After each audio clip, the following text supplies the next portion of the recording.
안녕하세요. 한국산업인력공단입니다. 2021년도 하반기 월드잡 토크 콘서트에 관심 가져주시고 또 참여해주셔서 진심으로 감사드립니다. 월드잡 토크 콘서트는 우리 공단과 코트라가 공동으로 주관하는 2021년도 하반기 글로벌 일자리 대전과 연계하여 운영 중인 온라인 설명회입니다. 직종별 해외 취업 라이브 토크는 직종별 해외 취업 선배가 들려주는 진출 준비 방법을 주제로 진행됩니다. 오늘 이 시간은 IT 프로덕션 서비스 개발 멘토이신 서준용 님의 강연이 진행될 예정이며 강연 종료 후 Q&A가 진행될 예정입니다. 강연 순서에 대해서 안내드리겠습니다. 멘토님의 직종별 해외 취업 라이브 토크가 약 50분간 진행될 예정입니다. 그 후 Q&A 세션은 사전에 작성해 주신 질문지 중에서 가장 질문이 많았던 사항들에 대해 15분간 다뤄볼 예정입니다. 이후 20분간은 Q&A 게시판에 써주신 질문들에 대해 답해보는 순서로 진행되겠습니다. 본격적으로 시작하기에 앞서서 간략하게 안내 말씀드리겠습니다. 첫째, 모든 질문은 강연을 마친 후 Q&A 시간에만 해주시기 바랍니다. 질문은 Q&A 게시판에 입력해 주시면 되고 시간 관계상 강연 중 또는 사전 질문에 다루었던 내용을 제외하고 사례로 읽고 답변 드릴 예정입니다. Q&A 게시판 아이콘은 위 또는 아래 바에서 확인 가능하시고요. 클릭 후 질문을 작성하시면 됩니다. 둘째, 혹시 오디오가 들리지 않거나 연결에 문제가 있으신 분들은 다른 분들에게 방해가 되지 않도록 부산해외취업센터로 연락해 주시면 됩니다. 전화번호는 방금 채팅창에 남겨드렸습니다. 마지막으로 설명회 종료 후 진행되는 만족도 조사가 있습니다. 참석해 주시는 분들 중 추첨을 통해 기프티콘을 보내드릴 예정이니 많은 참여 바랍니다. 지금부터 직종별 라이브 토크 시작하도록 하겠습니다. 화면을 향해서 큰 박수로 맞이해 주세요. 네, 저는 지금부터 한 4, 50분 정도 소프트웨어 엔지니어로서 해외 취업에 필요한 것들에 대해 발표를 드릴 서준용이라고 하고요.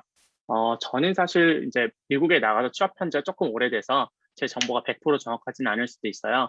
하지만 제가 드리는 이야기의 큰 틀은 언제든지 거의 변하지 않는 얘기들이라서 좀 참고차, 아직 정보가 많이 없으시다는 가정하에 참고차로 들어주시면 될 것 같고요. 저는 기본적으로 IT나 제가 지금 들으시는 분들, 청중 여러분들의 정보를 갖고 있지가 않아서 어느 정도 IT 쪽에 종사 중이시거나 재직 중이실 것으로 가정을 하고 저는 사실 소프트웨어 엔지니어 출신이라서 엔지니어들에 조금 더 포커스를 두고 말씀을 드리려고 해요. 일단 저는 이거 또 들어가기 앞서서 또 미리 드리는 말씀, 이제 제가 뭐 말씀드린 대로 하면 된다 이런 거 당연히 아니고요. 제가 했던 방법은 여러 가지 방법 중에 하나에 대한 이야기고요. 되게 다양한 방법으로 다양하게 해외 취업을 하고 해외에서 일하시는 분들도 계시니까 그 중에 하나로 참고해 주시면 될 것 같고요. 현재 이런 제가 가정은 이제 컴퓨터공학 관련 전공자시거나 엔지니어 경력이 있다고까지 원래 판단을 했었는데 혹시나 아니시더라도 널찍하게 IT 인더스트리에 계시고 아마도 이제 전문 직종으로 분류될 수 있는 소프트웨어 엔지니어나 프로덕트 매니저 혹은 프로덕트 디자이너, UX UI 디자이너 이런 쪽이 아마 저랑 조금 비슷하게 가실 수 있지 않을까 생각을 합니다. 그리고 제가 주로 설명할 내용은 컴퓨터 공학 관련 전공자의 실리콘밸리 IT 기업 취업 시장이나 꼭 엔지니어가 아니더라도 IT 기업들은 뭐 소프트웨어 엔지니어 포함해서 채용을 어떻게 하는지에 대해서 제가 느끼고 경험한 바에 대해서 말씀을 드리려고 합니다. 네, 일단 그래서 이게 제가 사실 하려는 얘기가 사실 이 한 페이지에 다 들어있기는 해요. 그래서 뭐 어떤 이야기를 미리 하고 이제 장벽이 3개쯤 있는데 크게는 비자, 그 다음에는 언어인 영어가 있고 그 다음에 실제로 지원하고 면접은 어떻게 보는지 그래서 뭐 그 다음에 다 잘 된 다음에 살아가는데 뭐 어떤 문제가 있을 수 있는지 이런 거에 대해서 얘기를 하려고 하고요. 사실은 비자가 가장 클 것 같아요. 일단 제 배경 먼저 설명을 드리면 저는 한국에서 대학교가 학부까지 마치고 그래서 한국에서 산업기능요원 복무하면서 산업체 3년 정도 다니면서 일을 마치고 대학생 때는 이제 삼성전자 인턴 1년 정도 했고요. 그 다음에 학부 졸업을 하고 미국의 대학원으로 진학을 해서 미국 대학원에서 이제 정보시스템 경영 석사를 취득했고 그 다음에 원래는 저는 박사를 하러 간 거였는데 박사가 좀 안 맞을 것 같아서 현지 취업 쪽으로 좀 알아보다 운이 좋게 잘 돼서 미국 실리콘밸리 쪽에서 소프트웨어 엔지니어 6년 정도 일을 했었고요. 그리고 사실 저는 지금 한국에 들어온 지 3년 정도 됐습니다. 영주권을 취득한 이후에 영주권 유지하면서 한국에서 일을 하고 있고요. 그래서 사실 이제 지금은 3년 정도 됐고 앞으로 미래에는 사실 미국에서 살지 한국에서 살지 어디 살지 굉장히 열어두고 있는 편입니다. 이제 해외 취업할 때 장벽들이 여러 가지가 있는데 사실 가장 큰 장벽은 아예 정보가 어느 각자 어디까지 알아보셨는지에 따라 다른데 별로 아무 이렇게 큰 생각이 없으시면 보통 영어를 어떻게 해서 면접을 어떻게 잘 보고 채용이 어떻게 잘 되면 해외 취업을 할 수 있지라고 생각을 하시는데 사실 제가 봤을 때 제일 중요한 건 비자거든요. 비자가 없으면 일단 뭐 어디 할 수가 없어요. 사실 비자가 뭐냐면 그 비자 혹은 이제 유럽에서 워킹 퍼밋이라고 불리기도 하는데 대부분의 나라는 자국의 인력을 보호하고 자국 산업 발전을 위해서 외국인들의 취업을 일부는 제한하고 일부는 이용을 해요. 어떤 말이냐면 저숙련 노동자, 그러니까 자국민으로 대체할 수 있는 자국민이 일을 해서 돈을 벌어야 되는 업종에 그 외국인 노동자들이 와서 그 일자리를 위협하거나 그래서 임금을 너무 낮춰버리게 되는 게 산업 발전에서 득이 되면 받아주고 득이 안 되면 안 받아주고요. 그래서 비자는 왜 필요하냐면 그 나라가 저라는 인력이 그 나라에서 일할 수 있게 허가를 받는 거예요. 그래서 아무리 기업이 취업을 시켜준다고 해도 국가가 비자를 안 내주면은 일을 할 수 없기 때문에 비자가 가장 중요하고요. 현재 IT 쪽은 굉장히 화랑이기 때문에 지난 10년간 계속 화랑이었기 때문에 IT 산업이 발달한 나라 혹은 IT 산업에 많은 투자를 하는 나라에는 어느 정도 기회가 있어요. 왜냐하면 IT 산업이 발달했거나 그 산업에 투자를 하고 있으면 결국 IT 산업은 인력이 가장 중요하기 때문에 전 세계에서 가장 뛰어난 고급 인력들 혹은 뛰어난 인력들을 이렇게 데려와서 일을 해야 되기 때문에 상대적으로 좋은 인력이란 그 인정만 받는다면 비자를 받을 기회가 아직 열려 있어요. 하지만 미국은 아직도 대부분의 경우 한국에서 바로 비자를 받아서 취업하기가 어려워요. 이게 왜 어려운지는 제가 뒤에서 조금 더 설명을 드릴 거고요.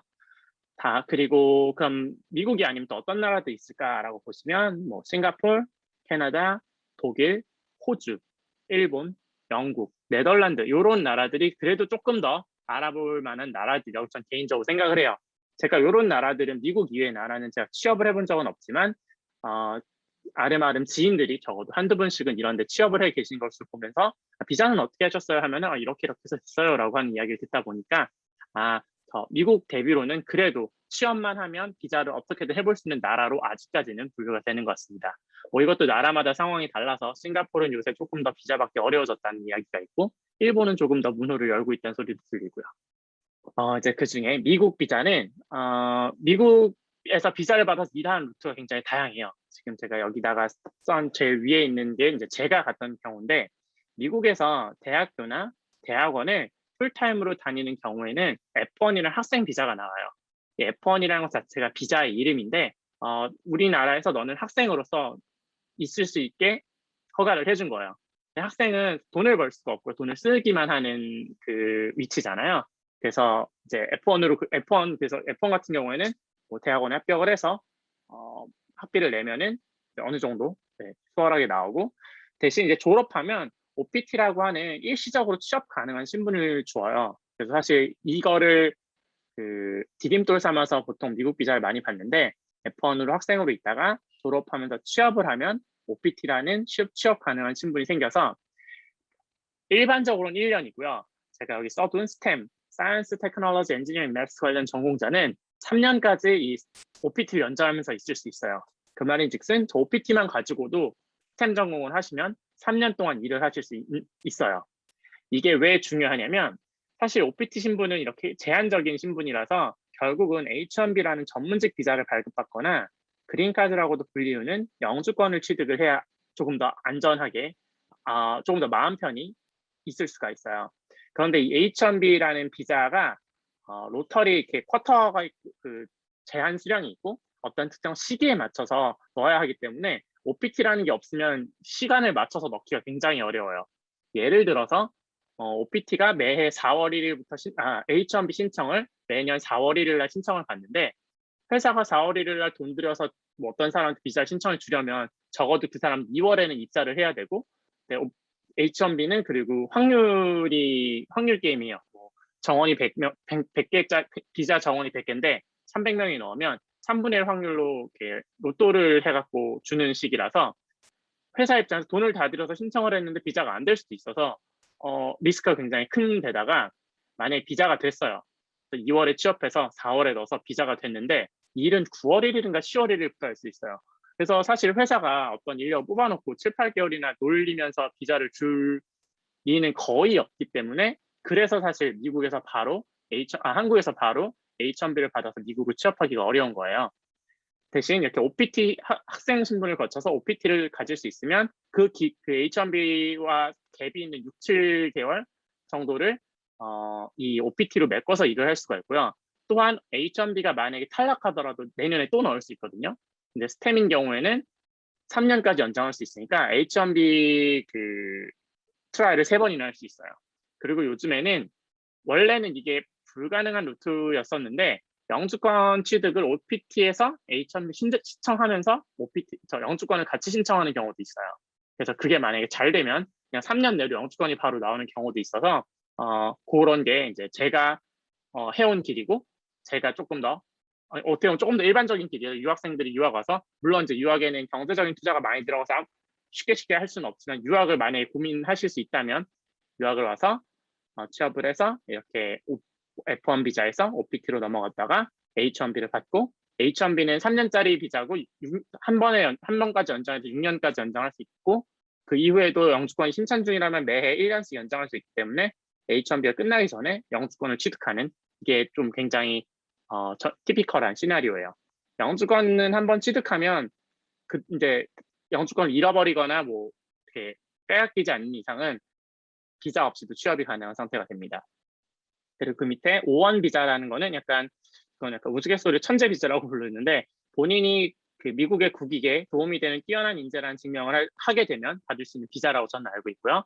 NIW도 본인이 미국 국익에 기여할 수 있는 뛰어난 인재라는 것을 증명할 수 있다면 그것으로 바로 영주권을 취득할 수도 있긴 합니다.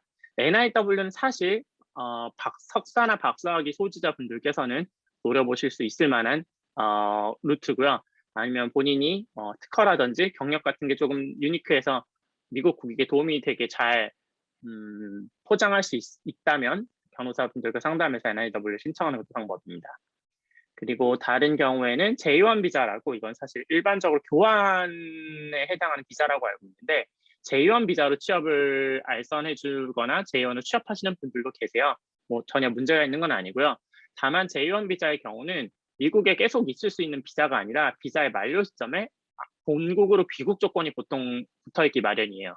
대부분 교환 개념이라서 뭐 미국에서 한국으로 2명 J 비자를 보내면 뭐 한국에서 미국으로 이렇게 같은 숫자를 맞춰서 하는 걸로 알고 있어서 예를 들어 2년짜리 J1 비자를 받고 왔다면 J1 비자 2년이 끝난 다음에는 2년 동안 꼭 다음 2년 동안에 미국에 비자가 안 나오거나 꼭 본국 체류 의무가 붙어 있거나 하는 경우가 있기 때문에 J비자로 취업을 하게 되는 경우에는 이 만료 시 어떤 조건이 붙어 있는지 확인을 잘 하셔야 됩니다. 그리고 이런 조건을 웨이버라고 해서 이런 조건에 구애받지 않게 하는 것도 있는데 이거는 제가 직접 경험한 건 아닌데 주변에 경험하신 분들이 있으셔서 이런 경우가 있다는 걸 알려드리고요. 그리고 마지막으로 L1 비자가 흔히 말하는 주재원 비자예요. 한국에 있는 회사가 미국에 오피스가 있어서 브랜치가 있어서 한국에 있는 매니저급 직원을 L1 비자를 줘서 미국에 보내면 L1 비자를 가지고 미국에 취업해서 일을 할 수가 있어요. 다만 L1 비자의 경우에는 이 비자가 회사에 묶여 있는 비자라서 본인이 이직을 할 수가 없어요. 예를 들어서 A라는 회사의 소속으로 L1 비자를 받아서 미국에 왔는데 미국에 있는 B회사에 붙어도 L1 비자를 B회사로 가져갈 수 없기 때문에 이직이 불가능합니다. 그래서 L1 비자의 경우는 계시면서 일을 할 때 직장을 바꿀 수 없고 직장을 바꾸시는 케이스는 뭐 여러 가지 케이스가 있지만 보통 L1 비자 하면서도 운이 좋게 회사가 영주권 프로세스를 진행해줘서 영주권을 받던가 아니면 현지에서 영주권자나 시민권자와 결혼하셔서 다른 루트로 영주권을 취득하시거나 이러면은 이제 아예 영주권자가 돼서 넘어갑니다. 참고로 H1B 비자 같은 경우에는 비자를 처음 받을 때는 로터리를 하지만 그 다음부터는 이직은 상대적으로 자유롭습니다. 상대방 회사에서 H1B 트랜스퍼라는 걸 받아주면 되는데 대부분의 IT 회사는 지금 인력을 뽑는 게 굉장히 급한 일이기 때문에 H1B 트랜스퍼는 그래도 꽤 잘 받아주는 편입니다. 그래서 제가 말씀드린 내용을 다시 한번 정리를 하면 F1은 학생 비자고 학생 비자가 끝나면 OPT라는 그 특수한 신분 기간이 있는데 이게 스템의 경우 3년 아니면 1년 정도 그 갭을 메꿔주고 그 사이에서 보통 H1B 비자를 받은 다음에 H1B 비자를 받아서 일하는 기간 동안 영주권 신청을 해서 영주권도 케바케인데 빠르면 1년 반, 진짜 빠르신 분들 1년 반 정도에 나오시고 조금 여차저차 3년, 5년도 걸리시기 때문에 사실 OPT에서 끝날이란 보장이 없어서 H1B를 받으면 6년 내로는 대부분 어떻게 되고 조금 잘 안 돼도 H1B는 계속 연장이 가능하기 때문에 그런 식으로 많이 가시고요. 아니면 한 방에 NIW 같은 걸로 영주권을 취득하시거나 아니면 제1 비자로 오시는 경우는 사실 바로 H1B 트랜스퍼는 안 되기 때문에 재연으로 오시는 분들은 또 다른 루트를 타시는 것 같더라고요. 그리고 L1 주재원 비자로 오시는 경우에는 영주권 취득을 어떻게든 하셔야 됩니다. 아니면 그 소속회사에 계속 다니시는 것도 방법이고요. 제가 아까 말씀드렸던 것처럼 그 H1B 비자를 결국 받아야 하는데 전문직 비자를 영주권을 받거나 중간에 갭이 있어서 어렵다고 말씀을 드렸잖아요. 그래서 지금 미국에 있는 많은 그 글로벌 대기업들은 캐나다나 영국 같이 상대적으로 비자 취득이 수월한 국가로 먼저 보낸 다음에 거기서 H1B를 지원해 주는 경우도 있어요. 예를 들면 아마존이 한국에 와서 그 리크루팅을 해서 엔지니어를 뽑았어요. 그러면 아마 요새는 사실 아예 그냥 대놓고 밴쿠버나 토론토나 런던 같이 캐나다나 런던에서 근무하실 분들을 뽑기도 하는데 아예 미국으로 뽑는 분들 포지션도 있어요. 그런 포지션을 어떻게 데려가냐면 일단 너가 우리 이 포지션에 와서 이렇게 일을 하고 있으면 우리가 그 다음에 H1B를 넣을 거야. H1B가 되면 미국으로 릴로케이션 하는 건데 될 수도 있고 안 될 수도 있는 데다가 그 기간 동안 붕뜨니 그동안 캐나다나 영국에서 먼저 이주해서 일을 하고 있지 않을래? 라고 이렇게 지원을 해주는 것으로 알고 있어요. 그래서 사실 캐나다 밴쿠버 같은 곳은 그 아마존 본사가 위치한 그 미국 워싱턴주 시애틀이랑 차로 한 3시간, 2시간 정도밖에 거리가 안 돼요. 그래서 거기서 완전 시차도 똑같고 뭐 거의 모든 게 비슷하기 때문에 2주 하셔서 일하시면서 H1B 프로세스 하다가 H1B가 되면 이제 넘어가고 이런 식으로 하는 경우도 꽤 있었습니다. 그래서 H1B 비자를 다시 한번 설명드리면 이게 전문직 비자고 하이스킬드 워커를 위한 비자들이고요. 3년짜리 비자고 1년에 걸쳐 1년에 한 해 연장 가능합니다. 즉 3년짜리 2번, 6년까지 이 비자를 할 수 있고요. 하지만 6년에서 딱 끝나는 건 아니고 6년이 끝나는 시점에 영주권이 일정 부분 이상 진행이 돼 있으면 그 전제 조건 하에서는 매해 1년에 한 번씩 1년짜리로 연장을 해줍니다. 그래서 영주권 받을 때까지는 보통 H1B 비자에서 많이들 계시고요. 아까 말씀드렸다시피 비자 쿼터가 있어요. 1년에 뭐 매해 미국 그 이민국에서 어나운스를 하는데 제가 저 때는 사실 한국인 전용 쿼터가 있어서 한국인이랑 뭐 다른 나라 쿼터가 안 섞였는데 그 섞인다는 이야기인데 사실 제가 지금 그 팔로우업은 잘 안 돼 있는데 어쨌든 뭐 예를 들어서 한국인한테는 이번에 10,000명에게 H1B 비자를 주겠다라고 하면은 이제 그 10,000명을 놓고 이제 모두가 여기저기서 지원을 하겠죠. 그러면 만 3만 명이 됐다. 이러면 3분의 1 확률로 정말 로터리로 뽑아요. 정말 로또예요. 3분의 1 확률로 뽑히는 건데 그 다음에 있는 학사랑 석사 이상이 조금 달라요. 예를 들어서 10,000명을 뽑는데 3만 명이 지원을 했고 3만 명 중에 3,000명이 석사고 뭐 27,000명이 학사라고 하면 일단 3만 명 가지고 그 10,000개 쿼터 중에 8,000개를 놓고 3만 명을 놓고 돌려요. 그러면 그 다음에 그럼 8,000명이 되겠죠? 나머지 2,000개 정도의 쿼터는 석사 이상만 놓고 따로 돌려요. 제가 지금 정확하게 묘사가 맞는지는 모르겠는데 이런 식으로 석사 이상 기회가 한 번 더 있어 조금 더 확률이 높아요. 그런 차이가 있고요. 그래서 여기서 준비할 수 있는 부분이 있고 운이 필요한 부분이 있는데 준비할 수 있는 부분은 그 가능한 좋은 회사에 좀 더 이름 있고 이런 걸 많이 해본 회사에 취업을 하면 아무래도 회사가 실수할 확률이 적고 미국 정부에서 리젝당할 일이 적고요. 운이 필요한 부분은 그래서 모든 걸 준비 다 해서 저 로터리에 넣었으면 그 다음엔 사실 운이에요. 3분의 1 확률은 뭐 어떻게 할 수 있는 게 없잖아요. 그래서 그런 부분을 잘 나눠서 준비하고 이 마음의 대비도 하시고 플랜 B도 만드셔야 하고요. 이게 사실 그리고 큰 회사고 해본 회사일수록 아무래도 확률이 높아요. 예를 들면 뭐 그런 빅네임들 이런 데는 아예 이런 전담 팀이 있고 이민자들 비자만 관리해 주신 분도 계시고 HR도 당연히 H1B가 뭔지 이해하시고 영주권 어떻게 해야 되고 언제쯤에 해야 되고 이런 걸 다 알고 계시는데 작은 회사일수록 이런 걸 잘 모를 수밖에 없어요. 외국인을 채용 안 해봤다든지 H1B 비자 프로세싱 안 해봤다든지 영주권을 안 해봤다든지 뭐 이런 것들이 좀 있습니다. 그래서 이제 싱가포르, 캐나다, 독일, 호주, 일본, 영국, 네덜란드 이런 다른 나라는 당연히 비자가 취득이 수월하진 않지만 미국 대비로는 비자 취득 가능성이 굉장히 높아요. 대부분의 경우 해당 국가의 기업에 취업하는 경우에 취업한 기업에서 비자 스폰서를 지원합니다. 이거는 그리고 저의 현재까지의 데이터로는 IT 기업의 전문 직종들, 아까 말씀드린 엔지니어, 프로덕트 매니저, UI/UX 디자이너, 데이터 엔지니어 이런 분들은 이렇게 가시는 경우를 몇 번 봤습니다. 이런 곳들도 이제 코로나 이후에 원격 근무가 보편화되면서 비자가 나올 때까지 한국에서 일하게 해주는 경우들이 생기더라고요. 이거는 사실 계약을 어떻게 한 건지 저도 정확히는 모르겠는데, 예를 들어 싱가포르에 있는 회사에 취업을 하셨는데 싱가포르이 지금 코로나로 인해서 입국을 막고 있고 비자는 지금 뭐 프로세싱을 아마 못 하시는 걸로 이해하고 있는데, 그런 경우에 우리 이거 풀릴 때까지 너 한국에서 그냥 일하고 있어, 뭐 월급은 어떻게 줄게 라고 계약을 하셔서 싱가포르랑 한국 같은 시차도 거의 안 나기 때문에 그냥 한국에서 일을 하시다가 비자 같은 게 해결이 되고 그 입국이 가능해지면 싱가포르로 들어가신 경우도 종종 있고, 다른 나라들도 비슷하지 않을까 합니다. 그리고 이런 모든 나라들은 전문 기술을 가진 인재들에 대해서 비자나 영주권 발급 등 혜택을 주는 경우가 있습니다. 사실 H1B만 하더라도 이런 고숙련 노동자들을 위한 사실 수요 공급이 안 맞아서 자국에서 엄청 필요한 인재들을 위해 비자를 발급해 주는 거고요. 영주권 같은 경우도 다른 나라들도 다 비슷할 텐데 일본 같은 경우에는 아예 영주권 특수인재, 하여튼 높은 등급의 인재에 대한 점수표가 있어서 어떤 조건을 충족해서 몇 점 이상이면 영주권 2년이면 준다, 뭐 이런 식으로 여러 가지 혜택을 주는 경우가 있습니다.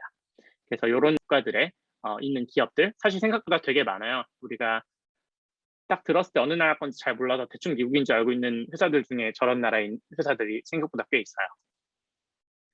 지금까지가 이제 비자에 대한 이야기였습니다. 비자가 사실 제일 중요하고요. 그럼 이제 비자가 뭐 해결이 된다고 가정하고, 그러면 언어 이제 기술 면접을 어떻게 통과할 수 있는가?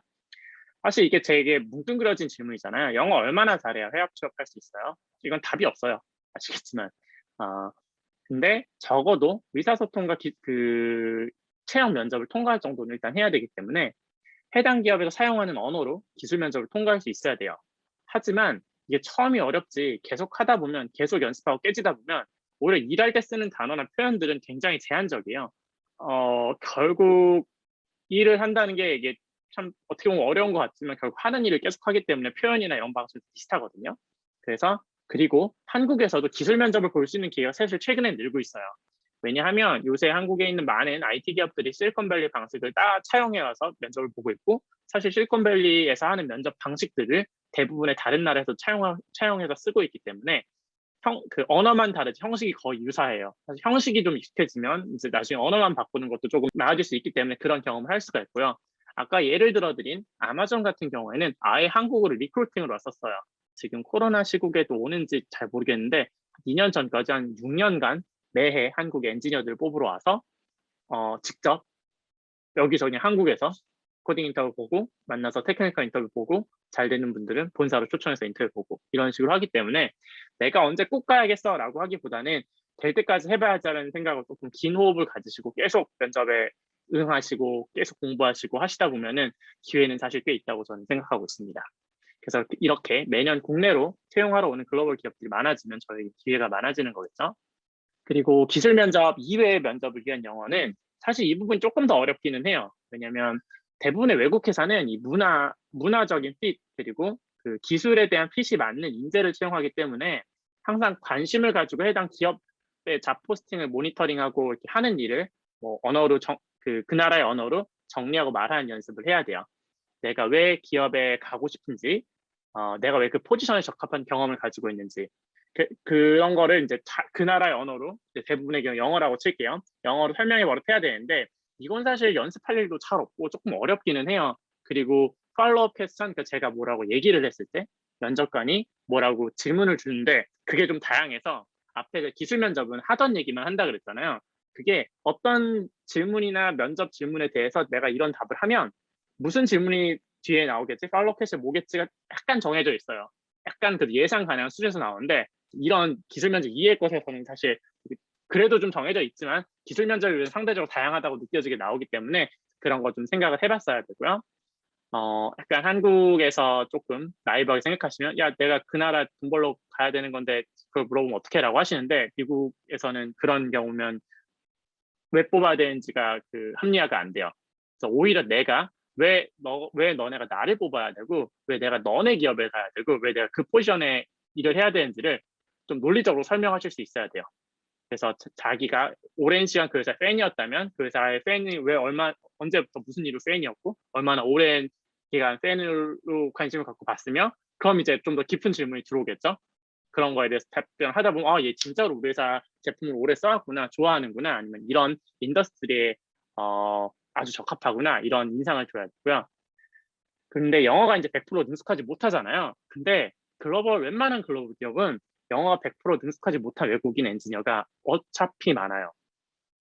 사실 원어민보다 더 많을 확률이 더 높습니다. 중국계, 인도계 분들이 절반 넘는 경우는 뭐 허다하고요. 그래서 면접관도 이게 사실 이제 굉장히 당혹스러울 텐데, 내가 영어를 못하는데 상대방이라도 영어를 잘하면 내가 어버버해도 제가 알아들어주고 제 발음이 괜찮으면 어쨌든 막 이렇게 알아들으려는 의지가 생기는데, 상대방도 나 같은 외국인이면 되게 어려워요. 면접관이면 다 영어 잘할 것 같지만 사실 안 그렇거든요. 뭐 영어를 잘해도 발음이나 액센트나 인토네이션 같은 게 되게 강렬하시면 정말 뭐라고 하는데 하나도 못 알아들을 수도 있어요. 그래서 그런 것도 이제 마음의 준비를 하시고, 반대로 얘기하면 그렇게 해도 저렇게 특정한 기술셋을 잘 갖추고 그 문화셋만 잘 갖추면은 언어가 능숙하지 않아도 취업의 길은 열려 있다에 또 이렇게 좋은 예가 되기도 합니다. 그래서 실제 만약 입사를 했다고 치면 실제 업무 수행에 필요한 영어는 입사가 가능할 정도, 방금 말씀드린 기술 면접이나 문화 면접 이런 것들을 통과하실 정도의 그 실력이 되셨다면, 사실 그 다음 실제 업무를 수행한 필요한 영어는 한 1년 고생하시면 돼요. 1년 정도는 뭐 어쩔 수 없이 고생을 하셔야 되는데, 어차피 1년 정도 온보딩 하시면서 이렇게 저렇게 고생하는 거는 다들 하는 거라서 되게 대부분의 회사에서 그렇게 크게 개의치는 않는 편이에요. 큰 회사일수록. 왜냐하면 그 앞에 면접을 다 통과했다는 능력이 있다는 검증이 됐기 때문에 어떻게 하면 이 사람이 조금 더 빨리 우리 회사에 팀에 적응해서 일을 할 수 있게 할까가 회사의 목표가 되지, 그거 1년 내에 성과를 내어 쪼지는 대부분 않아요. 그래서 그 1년 동안 그 대신 열심히 해야죠. 하기는 뭐 보통 한국어였으면 딱 한 번 들었으면 이해할 것도 놓칠까봐 다 받아 적어버릇하고, 뭐 참 계속 녹음해서 들어야 되고, 뭐 좀 이렇게 다양한 백업 플랜을 갖고 계셔야 됩니다. 마지막으로 생활에서 필요한 영어가 사실 저는 제일 힘들었는데요. 이것이야말로 정말 케이스 바이 케이스예요. 어떤 거는 저는 전 6년 정도 살았는데 어떤 건 평생 해도 안 될 것이란 벽 같은 게 느껴지기도 하고요. 이거는 정말 삶 전반의 모든 것을 바꾸기 때문에 그냥 직장에서 직장 동료들랑 일하고 뭐 간단하게 뭐 수다 떠는 정도야. 뭐 간단하게 10분 미만, 뭐 1분, 뭐 그냥 인사하고 지나가고 이런 레벨이 언제나 되지만, 생활에서 필요한 영어는 정말 사람마다 다르신데, 이런 거에 따라서 이제 해외 사는 게 얼마나 좋을지, 맞으실지는 그 다음에 조금 본인이 판단하시면 될 것 같고요. 뭐 문화, 정치, 경제, 사회, 철학, 역사, 뉴스, 뭐 뭔가 관심이 있으실 거잖아요. 지금에서도 그런 걸 그 나라의 것으로, 그 나라의 언어로 얘기할 수 있는가? 이런 건 정말 다른 레벨인 것 같고요. 사실 이런 거야 뭐 취향의 문제지만, 의료보험, 뭐 401 K라고 쓴 건 미국 연금이고요. 세금, 월세 이런 거는 내가 지금 이거를 익숙하지도 않은 언어로 익숙하지도 않은 단어를 보는데, 이게 심지어 내가 사인을 하나 잘못하거나 의료보험 같은 거 미국에선 잘 안 알아보고 그냥 한국에서처럼 대뜸 병원 가면 한 번에 몇 천만 원, 뭐 1억씩 그 청구서 온다는 게 정말 거짓말이 아니거든요. 그래서 그런 거 잘 따져보는데 이제 좀 수고로움이 많이 듭니다. 그래서 이제 비자랑 언어에 대한 얘기를 말씀을 드렸고요. 이제 지원과 면접, 회사들은 어떤 채용 프로세스를 가지고 있느냐. 미국은 사실 보편적으로는 상시 채용을 해요. 그래서 뭐 대졸 신입이라는 개념도 있기는 하지만, 대졸 신입인 경우는 좀 공채점 뽑기도 하는데 대부분의 포지션을 상시 채용으로 뽑아요. 그래서 A, B, C라는 경험을 가진 사람을 뽑아야 되는 자리라면 그 사람이 나올 때까지 그 자리를 안 뽑아요. 그냥 놔두고 계속 쳐져요. 일하는 입장에서는 그 자리가 빈 상태로 계속 일을 하는 거예요. 누군가 그걸 메꾸면서, 메꾸던 사람을 배워서 그 자리를 채우는 경우도 있지만, 그러지 않는다면 그 자리가 보통 비어 있어요. 그래서 반대로 말하면 아까 얘기한 것처럼 내가 왜 이 회사에, 이 포지션에 이 일을 내가 해야 되는지를 잘 이해하고 지원하시지 않으시면 어차피 뽑는 입장에서도 대충 맞는다고 뽑을 생각이 없기 때문에 그 핏을 딱딱 맞추는 것까지 고려를 하셔야 되고요. 그러니까 사실 다르게 얘기하면 나랑 핏이 한 80%는 맞는데 20% 어떻게 맞추는 건 가능한데, 내가 어떤 포지션이 있는데 나랑 너무 다른 롤인데 저거를 내가 하겠다? 좀 어려울 수도 있어요. 하지만 뒤에 가면 나오겠지만 우리는 지금 해외 취업을 생각하는 입장에서는 찬밥도 언밥 가릴 때가 아니기 때문에 내가 하고 싶은 일보다는 되는 일로 비자 받으면 취업을 하고 그 일을 좀 하다가 비자 신분 문제 해결하면 그때 진짜 하고 싶은 일로 옮기는 걸 추천합니다. 그래서 이제 서류 통과 위한 준비 방법은 뭐 되게 대부분 레주메라고 해서 자기 경력서, 이력서 같은 거를 쓰시고 링크드인에 자기 이력을 등록해 놓으셔야 돼요. 링크드인은 사실 요새는 거의 없는 사람이 없을 정도로 다들 쓰시는 거고 미국식 레주메 작성법은 검색하면 여러 가지 나올 거예요. 그리고 결국 레주메도 그렇고 링크드인도 그렇고 처음부터 아무것도 없는데 이제 작성하려면 좀 어색하잖아요.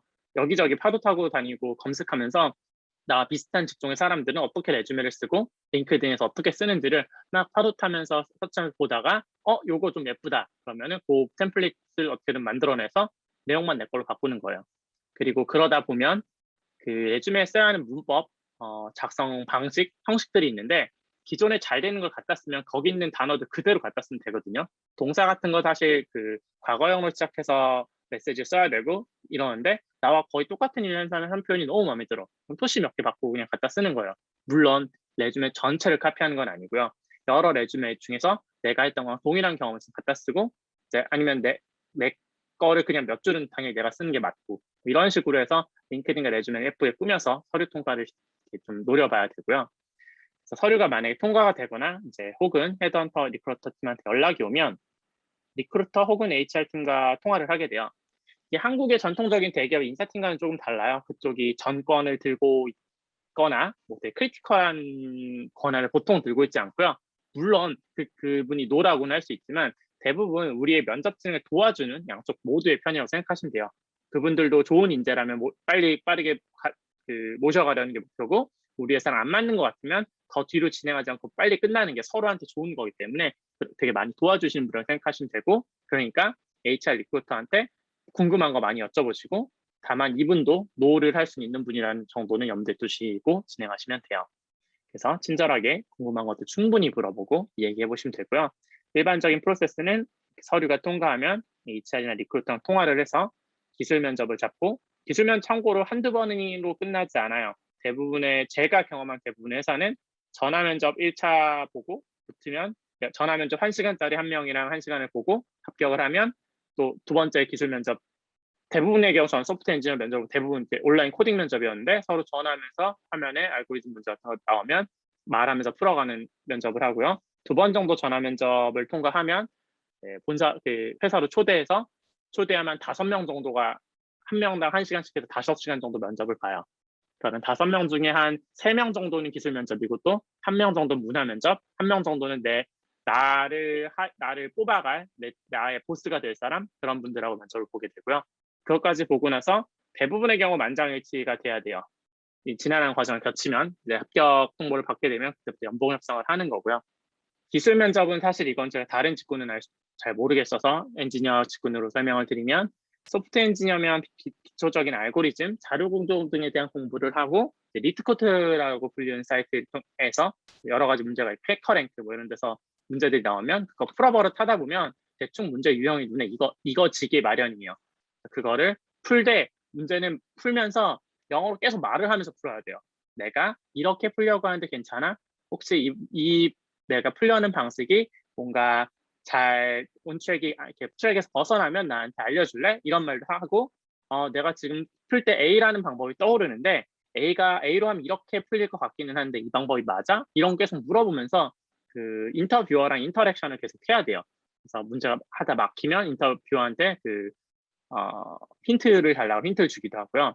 그래서 인터뷰어 복불복도 많이 타요. 인터뷰어가 비협조적인 인터뷰어 걸리면은 그냥 딱 알아서 푸는 게 좋고 협조적인 인터뷰는 어떻게든 내가 푸는 걸 도와주려고 할 거고요. 그리고 이건 케바케인데 풀어본 문제가 나오는 경우도 사실 꽤 있어요. 연습을 어느 정도 이상 하면 풀어본 문제가 나오는 경우도 있는데 그런 경우에는 저는 사실 솔직하게 말해요. 나 이 문제 풀어봤는데 그래도 풀까라고. 그래서 그러면 대부분 그거는 높은 점수를 사게 돼요. 그 인테그리티라고 해서 얘가 그래도 뭔가 좀 정직하구나라고 해서 그러면 두 분류로 갈려 인터뷰가 풀어봤어? 그래도 풀어봐라고 나오면 풀어봤기 때문에 그냥 별 물어볼 것도 없이 나 이렇게 풀 거고 이렇게 풀면 어떻게 답이 나올 거고 이렇게 저절로 풀어내면은 그걸로 합격 주는 경우도 있고 그래 이거 풀어봤어? 그럼 다른 문제를 바꿀게 바꿔주는 분도 계시고요. 근데 아까 말씀드렸다시피 5개에서 7개 정도의 면접을 다 붙으려면 사실 운도 굉장히 많이 필요해요. 그래서 가고 싶은 회사 골라서 지원하고 면접 보는 방식으로는 좀 힘들어요. 이런 방식을 하는 거는 안 가도 뭐 여기 아니면 안 가, 떨어지면 안 가, 뭐 이런 전략이시거나 아니면 미국 이미 이제 영어로 이렇게 인터뷰 오는 게 익숙하셔갖고 이제는 그렇게 연습은 안 해도 될 수준이면 모르실까? 지금으로서는 제가 가정하기로는 현재 비자가 없는 상태에서 해외에 가서 일을 해보고 싶으신 분이라면 어떤 회사인지보단 나한테 면접 기회를 어떻게 하면 받아낼 수 있을까? 이거를 레주메랑 링크드인 잘 테일러링하고 다양한 회사들 열심히 지원하고 어떤 기회가 어떤 곳에 있는지 하나하나 그냥 발품 팔아보는 게 가장 좋다고 저는 생각을 해요. 사실 여기에 있어서 유학을 가면 좋았던 게 현지에 있다 보니까 정보도 훨씬 많고 직접 지원할 수 있는 게 많았어서 현지에 유학을 가게 되면 그게 조금 더 수월해지는데 아무래도 현지에 있지 않고 이렇게 한국에서 영어권 문화나 이런 거 익숙하지 않은 상태라면 남들보다 훨씬 많은 노력을 좀 하셔야 되는 것 같아요. 그리고 요즘에는 또 많이 좋아져서 실리콘밸리와 한국에 걸쳐서 사업을 하고 있고 양국 모두에 훌륭한 엔지니어링 팀, 프로덕트 팀을 두고 있는 회사들이 있어요. 예를 들자면 얼마 전에 1조 밸류에이션을 받고 유니콘이 된 광고 쪽에 몰로코라는 회사가 있고 또 샌드버드 역시 1조가 됐고 올가나이즈라는 회사도 있고 그리고 리드도 지금 국내에서 해외 쪽 그 미국에 진출을 해서 미국에도 엔지니어링 팀이 다 있고요. 지금 잘 4개 정도 좀 그나마 좀 큰 회사나 알만한 회사를 적어놨는데 찾아보면 조금 더 있어요. 그래서 만약에 조금 더 니치한 마켓 찾고 계시다면 해외에 나가는 걸 좀 우선순위 삼으신다면 이런 회사들도 잘 찾아보시면 좋을 것 같습니다. 그리고 아까 말씀드렸던 문화 면접, 해당 포지션에 대한 기술적인 핏, 내가 하드 스킬로도 잘 맞는다고 해도 문화적인 소프트하게도 핏을 해야 돼요. 근데 이게 회사마다 문화가 진짜 달라요. 아마존, 뭐 넷플릭스, 구글, 페이스북 다 너무 문화가 달라서 그 회사의 문화를 잘 이해를 하고 가야 돼요. 한국식으로 다 그런 거 비슷비슷하겠지 이런 식으로 지레짐작해서 준비를 좀 덜 하고 가시면 문화 면접에서 떨어져요. 이것도 사실 꽤나 경우가 많고 이러면 굉장히 아깝죠. 그 어려운 테크 면접 다 통과했는데 정말 우리랑 안 맞아서 떨어지는 거니까 최종 면접까지 올라가는 정도가 되면 미리 그 회사의 비전, 가치, 문화에 대한 내용을 숙지하고 가시는 걸 추천을 하고요.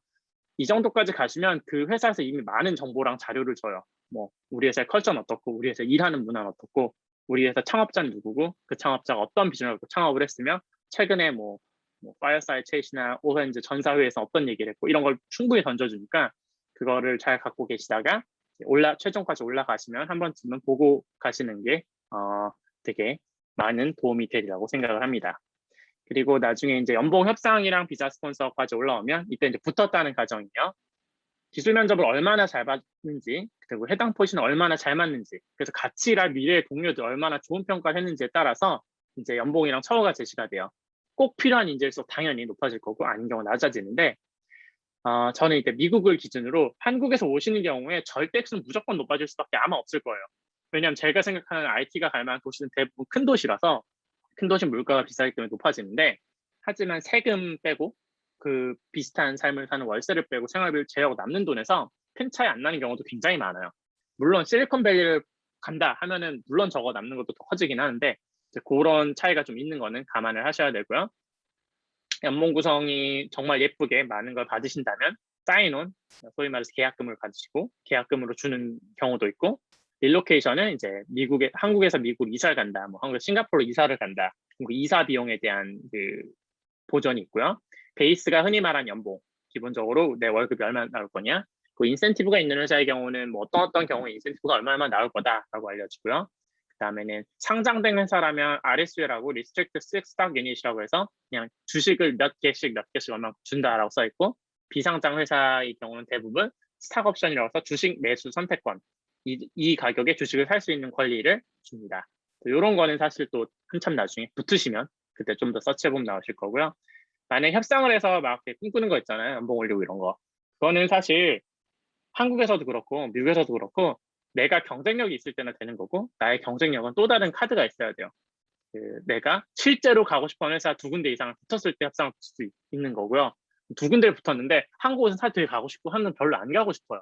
그러면 안 가고 싶은 쪽에는 엄청나게 협상을 해볼 수 있는데 가고 싶은 쪽에는 협상을 하기가 되게 어렵죠.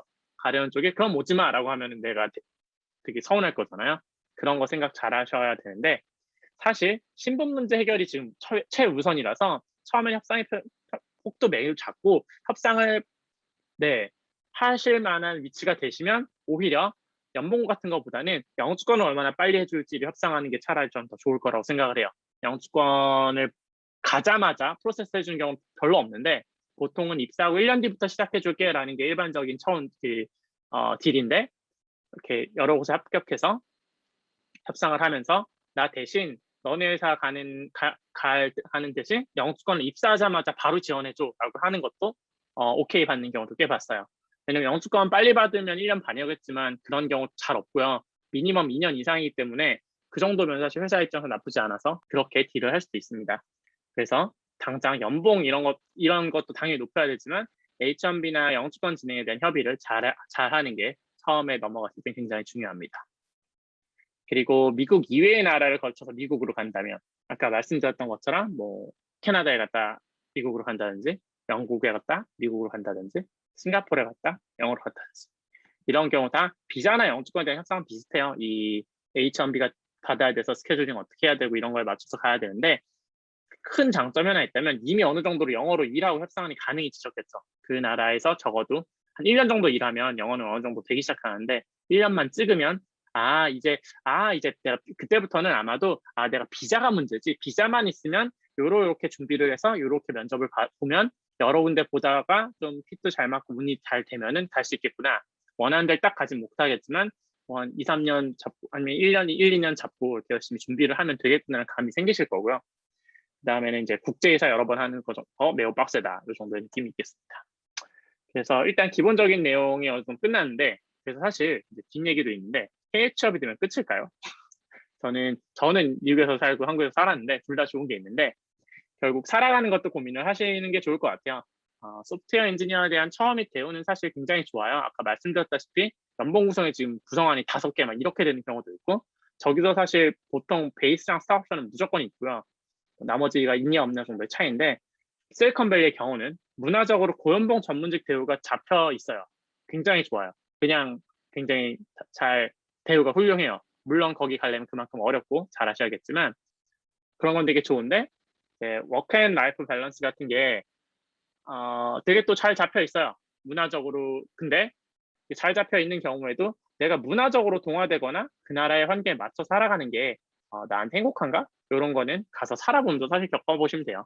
저 같은 경우는 장단이 확실해서 미국에 있을 때는 어떤 걸 장점으로 삼아서 재밌게 살았고 한국에서는 어떤 걸 장점으로 삼아서 재밌게 살았는데 결국 사람 사는 동네라 다 장단점이 있습니다. 그리고 어디든 가시면 세금, 비자, 월세, 의료보험 등 같은 걸 사실 한국에서는 그렇게 신경 쓰지는 않으셨을 것 같아요. 물론 한국에서도 뭐 세금, 뭐 월세 이런 거 신경 쓰겠지만 우리가 비자 신경 쓸 일 없잖아요. 우리는 시민권이 있으니까. 이런 모든 것들이 한국에서보다 더 많이 알아보고 번거로운 일들이 많을 수밖에 없어요.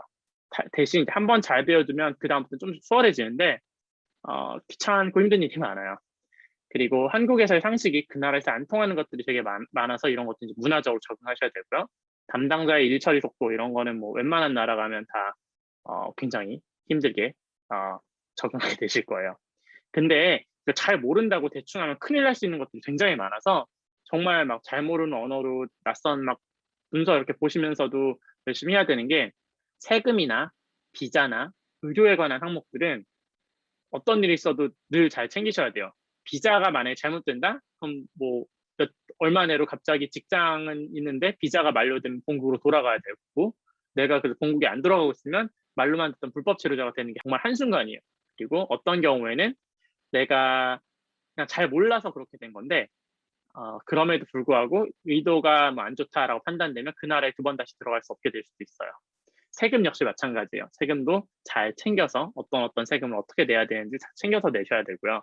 의료는 아까 말씀드렸다시피 잘 모르고 내 보험 커버리지, 보험의 커버 범위가 어디까지인지 이런 거 다 잘 모르고 잘못 급하다고 뭐 앰뷸런스를 탔다든지 미국에서 그럼 이제 큰일 나는 거고요. 그래서 이런 최소한 세금, 비자, 의료에 대해서는 굉장히 보수적으로 최대한 알아보고 살게 되신다면 살아가시길 추천드립니다. 그리고 뭐 이건 다 미국 것들인데 살아가면서 높은 효율로 일할 수 있는지 자유가 있다고 하지만 되게 책임이 따르고요. 미국 같은 경우에는 한국에 정규직 개념이 없다고 보시면 돼요. at-will agreement가 일반적인 미국에서 회사와 개인이 계약하는 방식인데요. 회사랑 개인 상호 간에 아무 이유 없이 사전 통지 없이 계약 해지가 가능합니다. 나도 언제든지 그만둘 수 있고요. 상대방도 언제든지 나를 아무 이유 없이 사전 통보 없이 자를 수 있습니다. 그리고 우리는 비자를 갖고 있는 기간 동안에는 그렇게 잘리면 바로 출국을 해야 될 수도 있습니다. 그리고 이방인으로서 또 마이너리티로 살아간다는 것이 또 뭐 안 그래 보신 분들한테는 좀 빡센 경험일 거고, 대나무 천장이 있다고들 해요. 근데 저는 사실 대나무 천장이라 하면 아시안들이 어느 정도 이상은 못 올라간다는데, 저건 사실 저까지라도 올라가신 분들이 보는 거라 저는 대나무 천장까지 있는지는 모르겠어요. 그 정도까지 안 올라가 봐서. 그런 것도 있다고들 하고요. 미국 같은 경우에는 특히나 캘리포니아, 실리콘밸리 쪽은 다양성이 존중되는 사회예요. 하지만 이제 서로가 이제 서로에 대한 지식이나 이해 부족이 늘 있을 수밖에 없잖아요. 그러니까 차별이나 서로에 대한 뭐 잘못된 이해로 인해서 분란의 소지가 될 일은 항상 존재하고요. 그리고 어딜 가나 또라이들은 있기 마련이기 때문에 이상하신 분들이 대놓고 인종차별하고 이런 위험은 늘 상존합니다. 그거는 사실 그냥 그 나라가 나빠서 그 사람이 나빠서가 아니라 그냥 문화가 세팅되어 있는 그 구성 자체가 그런 거기 때문에 그런 거는 뭐 견뎌내야 하는 것들인 것 같습니다. 그래서 이제 붙고 나서 고민을 늦진 않지만 다 사람 사는 곳이라 트레이드오프가 존재한다는 얘기를 말씀드렸고요. 기본적으로는 이런 거 생각하기 전에 붙는 게 중요하고, 붙으려면 시도를 여러 번 할 수 있어야 되고, 시도를 여러 번 할 수 있으려면 준비를 하고 잘 발품을 많이 파셔야 된다는 겁니다. 그리고 붙기 전까지 고민하지 말 것. 왜냐하면 붙을 확률이 매우 낮기 때문에. 네, 이제 이걸로 한 50분 정도의 제 이야기 마치도록 하겠습니다. 그동안 들어주셔서 감사합니다. 네, 좋은 강연 감사드립니다. 지금부터는 Q&A 시간을 갖도록 하겠습니다. 강연 내용 중에 궁금하신 사항이 있으시거나 강연자에게 궁금하신 사항이 있으시다면 Q&A 게시판으로 질문을 남겨주시면 됩니다. 그동안 사전에 설명회 신청 시에 여러분들이 주신 질문 중에서 가장 많이 해주신 질문을 8가지를 뽑아보았는데요. 멘토님께 직접 답변 듣는 시간 진행해 보도록 하겠습니다. 첫 번째 질문입니다. 한국에서 대학을 막 졸업한 학생도 해외에서 커리어를 시작할 수 있는 방법이 있나요? 라고 질문 주셨는데요. 쉽진 않겠지만 당연히 방법은 다 있겠죠. 저도 사실 한국에서 갓 대학 졸업해서 미국에서 커리어 시작하는 건 좀 어려울 것 같고요. 비자 문제 때문에.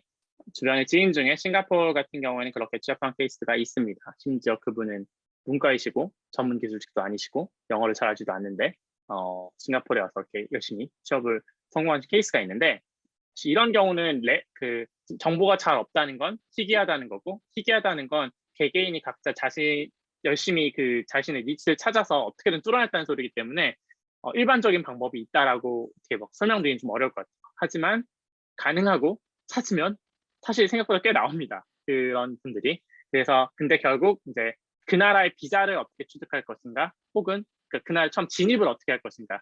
진입을 하면서 아까 한번 비슷한 말씀 드렸었는데, 내가 하고 싶은 게 있고 내가 지금 잘할 수 있는 게 있으면 일단 잘할 수 있는 거 어떻게든 우겨 들어가서 그 문턱을 한번 넘고, 그 다음에 거기서 비자를 취득한다든지 어쨌든 1년이라도 일을 하면서 영어라도 조금 능숙해졌다든지 이런 걸 한 다음에 자기가 원하는 걸로 가시는 패스를 찾는 게 저는 좀 더 추천드리는 방법이에요. 뭐 한 번에 바꿔서 2개 동시에 바꿔서 되는 분들 계신데 뭐 그 정도 말씀을 드릴 수 있을 것 같습니다. 네, 진출하셔서 어떤 부분을 좀 중점을 두시는지에 따라서 좀 달라질 수 있을 것 같기도 하고요. 그리고 이제 아무래도 해외 취업의 경험이 있으시다 보니까 비자에 대해서 계속 중요성을 말씀해 주시는데 저도 너무나 공감하는 바입니다. 네, 두 번째 질문 드릴게요. IT 직종 해외 진출 시 한국과는 어떤 공통점과 차이점이 있나요? 라고 질문 주셨는데요. 답변 부탁드릴게요.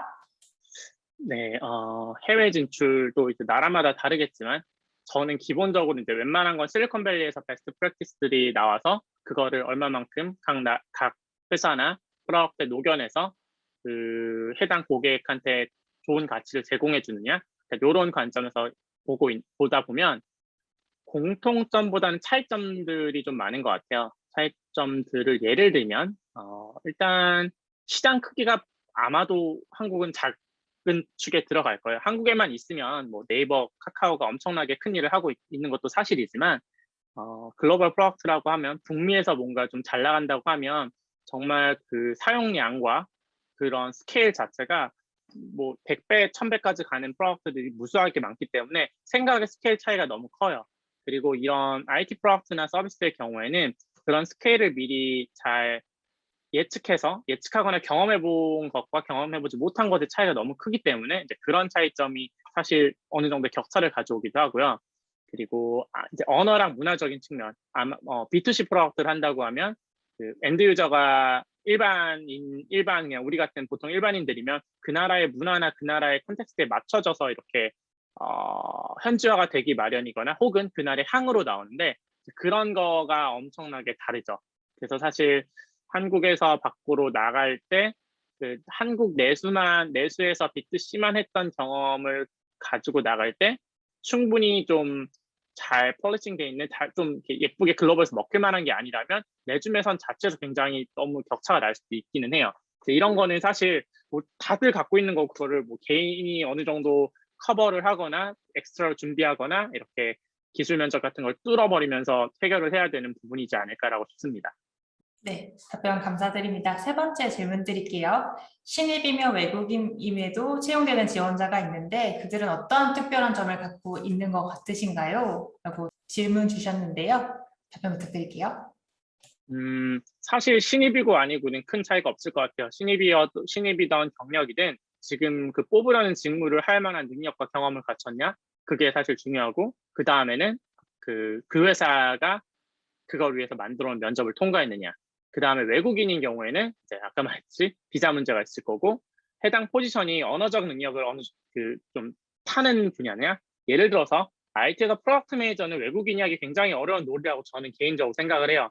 그 포지션은 리더십 롤이고 다양한 그 파트너들과 뭐 엔지니어링 팀, 디자인 팀, 비즈니스 팀, C레벨 여러 사람들과 이야기를 나누면서 조율하고 설득하고 그 모두가 날 위해 일하게 만들어 하는 굉장한 그런 리더십 롤인데 이게 언어가 어렵다? 이러면 사실 굉장히 어려워지기 때문에 네. 그런 게 있는데 외국인임에도 비자만 해결되면 그래도 채용은 잘 될 거고 채용은 잘 되는 편이고 그렇기 때문에 전문 직종들이 아무래도 조금은 더 외국인에게 열려 있는 것 같습니다. 네, 아무래도 계속 말씀 주셨던 뽑으려는 직무와의 핏이 중요한 부분인 것 같아요. 네, 네 번째 질문 드리겠습니다. IT 개발 분야 중에서 수요가 많은 직무나 분야가 있나요? 라고 질문 주셨는데요. 답변 부탁드릴게요. 네, 일반적으로 외국인들한테 기회가 나는 거는 수요가 많은데 공급이 없는 분야들이고요. 그게 지금 제가 파악하기로는 소프트웨어 엔지니어들은 언제나 부족하고 프로덕트 매니저도 그렇고 프로덕트 디자이너도 그렇습니다. 전문 직종 분야들이 주로 그렇다고 저는 생각하고 있고요.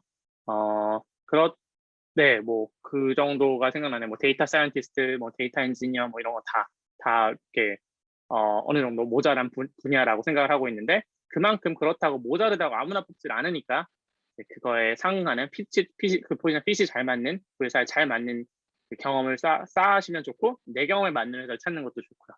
네, 그 정도인 것 같습니다. 네, 답변 감사드리겠습니다. 다섯 번째 질문 드릴게요. IT 비전공자이신 분들도 많이 질문을 주셨는데요. IT 비전공자가 배워두면 도움이 되는 프로그래밍 언어나 혹시 자격증이 있다면 알려주시면 감사하겠습니다. 라고 하시네요. 네, 이것도 제가 답변하던 걸 보면 예상 가능하시겠지만 특별히 정해진 건 없고요. 본인이 하려는 분야, 가려는 곳에서 주로 쓰이는 게 무엇인가를 알아내서 그걸 하시는 게 좋고 사실 프로그래밍 언어 같은 거를 직무에 따라서 꼭 배워야 하나라는 것부터 생각을 하면 좋겠고 만약에 꼭 배워야 되는데 뭘 배워야겠지 모르겠다 이러면 사실 만만한 거는 파이썬 아니면 자바 같이 널리 쓰이는 언어 내가 배우려고 이렇게 배울 교재를 찾을 때 충분히 많은 그런 교재들이 있는 게 사실 파이썬이랑 자바 같은 언어들이어서 한 번도 안 해보셨으면 그런 언어로 시작하시면 어떨까 하고요. 자격증은 네, 특별히 해당 인더스트리나 본인이 가려던 딱 그 도메인에 정말 거기 계신 분들이 이 자격증은 우리 도메인 올 때 있으면 너무 좋아요 라고 하는 게 있으면 모를까 그런 게 아니면 일반적으로 자격증이라는 게 의미가 많지 않아서 네, 저는 자격증은 굳이 따야 하나라는 생각이 있습니다. 네, 아무래도 파이썬이나 자바처럼 널리 쓰이는 언어에 대해서 이제 처음으로 입문으로 시작을 하시고 또 이제 나의 흥미를 찾아서 경력해 가는 걸 말씀을 주셨고요. 아무래도 한국에서 통용되는 자격증은 한계가 있다 보니까 실제로 하실 수 있는 업무 능력이 중심이 돼야 된다라고 말씀 주신 것 같아요. 그리고 여섯 번째 질문 드릴게요. 이직이나 신입 지원 등에서 기업을 선택하시는 멘토님의 팁이 혹시 있으신지 궁금합니다라고 하셨어요. 네, 요거를 저는 해외 취업을 가정하고 말씀을 드리면 처음 말씀드렸다시피 신입 같은 경우에는 지금 비자를 받을 수 있는 곳을 가는 거지 내가 기업을 선택하는 게 일반적으로 아니에요. 그래서 나한테 비자를 주겠다는 회사가 좋은 회사 2개 이상이 되면 그때부터 비교를 해보시면 되는데 네, 그렇기 때문에 많지 않을 거예요. 지원할 때 이거 고민하시지 말고 내가 이 포지션이면 내가 해볼 수 있을 것 같다. 면접 기회라도 얻을 수 있으면 좋은 경험이 될 것 같다. 붙으면 이 회사는 나한테 비자를 해줄 수 있다. 이 정도가 되면은 그런 기업들 찾아서 지원해 보시라고 하고 싶고요. 이직 같은 경우에도 비자 문제 있다면 이게 우선순위고 비자 문제가 없다면 결국 그냥 한국에서 이직할 때랑 비슷하지 않을까 싶어요. 내가 앞으로 커리어 패스를 어떻게 잡아갈 것이며 이 회사에서 어떤 기여를 해서 이 회사한테 뭘 줄 거며 나는 반대로 어떤 경험을 갖게 돼서 그 다음에 어떤 일을 할 때 어떻게 도움이 될 것인가 이런 것까지 생각할 수 있으면 좋겠죠. 네. 아무래도 비자 부분에 있어서 가장 중요한 부분이지 않을까 싶고요. 다음 질문 드릴게요. 이거는 저희가 이제 사전 질문 중에서 조금 되게 큰 범위를 다루고 있지만 멘토님께서 경력이 있으시니까 혹시 가지고 계신 생각이 있으신가 싶으셔서 이렇게 질문을 저희가 뽑아 보았는데요. 혹시 개발하면 좋을 서비스란 개인적으로 어떻게 생각을 하고 계시는지 답변 부탁드리겠습니다. 음, 이거를 개인적인 흥미 레벨을 하시는지 뭐 사업이나 이런 비즈니스적으로 생각하시는지 모르겠지만 개인의 흥미라고 하면 그냥 당장 내가 필요해서 내가 써야 되는 프로덕트나 서비스를 개발하는 게 좋은 것 같고요. 아니면 나랑 정말 가까운 내가 좋아하는 누군가가 불편을 겪고 있을 때 그걸 해결해 주기 위해서 만드는 프로덕트나 서비스가 이제 개인 취미 레벨에서는 굉장히 좋고 그런 거를 하면 내가 재밌어서 하기 때문에 실력도 많이 늘 것으로 생각을 하고요. 만약 후자라서 이걸 비즈니스적으로 관점에서 접근을 한다면 결국 그냥 거의 사업 하나 구상하는 건데 이거를 내가 만들어서 밖에 사용자가 써줘야 될 거잖아요. 그 사용자한테 어떤 가치를 줄 수 있으며 그 사용자가 이 가치를 느끼게 하기 위해 내가 들어가는 노력과 그 사용자를 얼마나 늘릴 수 있는가 그리고 뭐 경쟁할 수 있는 것들이 뭐가 있을 거며 결국 이제 IT 프로덕트 만들면 수익을 창출한다고 하면 이게 결국 스케일 가능한가? B2C 프로덕트면은 이렇게 1000명, 뭐 10명, 100명까지야 그냥 대학생 프로젝트 정도로도 되는데 1000만, 10,000명, 10만 명한테 쓰일 만한 서비스나 프로덕트 그런 가치를 주나? 아니면 워낙 시작부터 그게 아니고 되게 니치하게 작은 버티컬을 시작할 거면 그 하나하나가 이거를 써서 어느 정도의 가치를 본인들이 가져가면 나한테 어느 정도의 페이를 할 의향이 있을까? 혹은 페이를 하게 만들까? 뭐 이런 거를 해야 될 것 같은데 아마도 대답하다 보니까 후자는 거의 사업을 만드는 영역이라 전자를 물어보셨을 것 같고 전자라고 생각하면 본인에게 필요한 거 혹은 본인이 좋아하는 누군가에게 꼭 필요한 서비스를 만들어 보면 좋을 것 같습니다. 네, 두 가지 면으로 말씀을 주셨는데요. 내 지인이 활용할 수 있는 개인적인 이유가 될 수도 있고, 그리고 이윤이나 가치 창출이 가능한 비즈니스적인 서비스에서도 또 개발하면 좋을 서비스가 될 수 있다고 말씀 주신 것 같아요. 그리고 사전 질문의 마지막 질문 드릴게요. 코로나19 이후에 한국도 많은 영향을 받고 있는데, 근무 환경이나 채용 등에서 영향을 받은 부분이 있는지 답변 부탁드리겠습니다. 네, 이건 제가 아까 중간에 잠깐 한번 커버를 했었는데 코로나19 이후로 많은 회사들이 원격 근무 아예 그냥 풀 재택 모두가 집에서 일한다라는 폴리시를 갖고 있는 경우도 있고 이렇기 때문에 아마 이건 앞으로도 계속 바뀔 것 같아요. 코로나가 풀린다고 돌아올 것 같지는 않고요. 저의 그냥 개인적인 예상으로는 결국 이거에 적응해서 모두가 원격으로 어싱크하게 근무할 수 있는 회사와 그렇지 않은 회사로 나뉠 것 같고 그런 회사는 뭐가 좋냐면 글로벌 어디에 있든 좋은 탑 탤런트가 있으면 그 좋은 인재를 뽑아다 쓸 수 있을 거예요. 저 사람을 꼭 연로 안 데리고 와도 되니까 있는 곳에서 그대로 일해도 되게 그러려면 그런 시스템과 문화, 프로세스 이런 걸 다 만들어야 되는데 그런 거를 잘 갖고 있는 회사들은 아마 앞으로도 더 잘 될 것 같고 이걸 풀리기만 기다리고 어떻게든 모여서 일을 해야 되는 회사들은 갈수록 좀 어려워지지 않을까라고 생각을 합니다. 근데 이런 그 해외 취업을 기준으로 봤을 때는 우리는 결국 그 비자를 제가 강조했는데 비자가 사실 그 나라에 가서 살면서 일하는데 필요한 것들이라서 이렇게 코로나19 같은 걸로 재택이나 집에서 일하는 환경이 갖춰지면 사실 비자가 필요 없어지는 경우가 생길 수도 있을 것 같아요. 싱가포르 회사에 취업을 할 건데 싱가포르이 한국에 뭐 법인 자그마한 거 하나 낸 다음에 너 거기서 서고 일해 그러면은 그리고 이제 그냥 네 나라에서 일해 이러면 싱가포르 비자가 필요가 없거든요. 이런 변화가 앞으로 오지 않을까라고 생각하고 있습니다. 네, 답변 감사드립니다. 원격 근무에 따라서 뭐 시스템이나 문화나 프로세스 모두 말씀 주신 것처럼 기반을 갖추고 있는 회사가 더 좋은 인재를 많이 채용할 수 있는 기회 될 것 같습니다. 이렇게 사전 질문에 대해서는 마무리하도록 하고요. 네, 그러면 지금부터는 Q&A 게시판에 여러분들이 주셨던 질문을 순차적으로 질문에 답변을 들어보는 시간을 가지도록 하겠습니다. 먼저 첫 번째 질문인데요. 멘토님께서도 위쪽에 Q&A 게시판 창 열어서 저랑 같이 보시면서 진행하실게요. 첫 번째는 네. 박소민님께서 질문 주셨습니다. 신입인데 링크드인 프로필을 어떻게 꾸며야 할까요? 막상 적을 거라고는 IT와 관련 없는 부분, 파트타임 업무와 학력 정도입니다. 라고 하셨는데요. 혹시 주실 조언이 있으실까요? 사실 지금 당장 국내 IT가 IT 기업을 가고 싶어 하신다는 전제하에 그러면 국내 IT 기업에서 본인이 어떻게든 해왔거나 할 수 있다고 어필할 수 있는 부분을 통해서 IT 쪽 경력을 쌓는 게 우선이지 않을까 싶은데 링크드인 프로파일을 가진 게 없는데 꾸밀 게 별로 없다라고 하면 사실 뭐 네, 소스를 더 많이 만들어내는 방법밖에 없고요.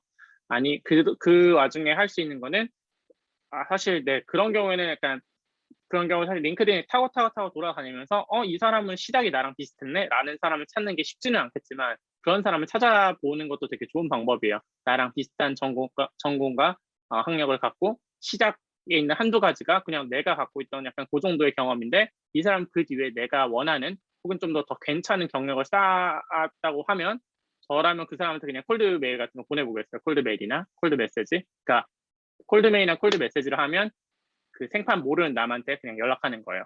그러면 답이 거의 안 오겠지만 그래도 시도는 해보는 거죠. 그런데 이렇게 아마 이런 게 진심이 맞는다면 그분도 좀 이렇게 답을 해주지 않을까? 그래서 두 가지. 결국 레줌에 쓸 수 있는 거를 더 추가하려면 지금 가지고 있는 걸로 바로 다음 레벨 하나 조금 윗거를 어떻게 하면 갈 수 있는가? 그걸 고민해서 시도해보는 것과 나랑 비슷하게 시작했던 사람들의 것을 찾아보는 것 정도를 생각해 볼 것 같습니다. 저는. 네, 아무래도 링크드인에서는 이제 경력을 모두가 써놓다 보니까 내가 좀 참고할 만한 커리어 패스를 확인하실 수 있는 방법으로 활용하실 수 있을 것 같고요. 그리고 콜드메일이나 메시지를 통해서 조금 더 커넥션을 만들어 보는 것도 활용하실 수 있을 것 같습니다. 그리고 다음 질문 드릴게요. 전략적으로 IT 비전공자의 어떤 분야 언어를 고르는 게 좋을까요? 하셨는데 이건 아까 사전 질문에 답변 주신 게 있으시지만 혹시 추가로 해주실 말씀이 있으실까요? 글쎄요. 분야나 언어를 전략적으로 본인이 스스로 즐거워서 재밌게 하는 게 있거나, 가려고 하는 분야가 스페시필하게 쓰는 게 있거나, 이런 경우면 그거를 선택해서 뭐 죽이 되든 밥이 되든 해보겠고, 그게 아니라면 아까 말씀드린 것처럼 그냥 무난하고 일반적으로 쓰이는 것들을 해서 저라면 접근을 할 것 같습니다.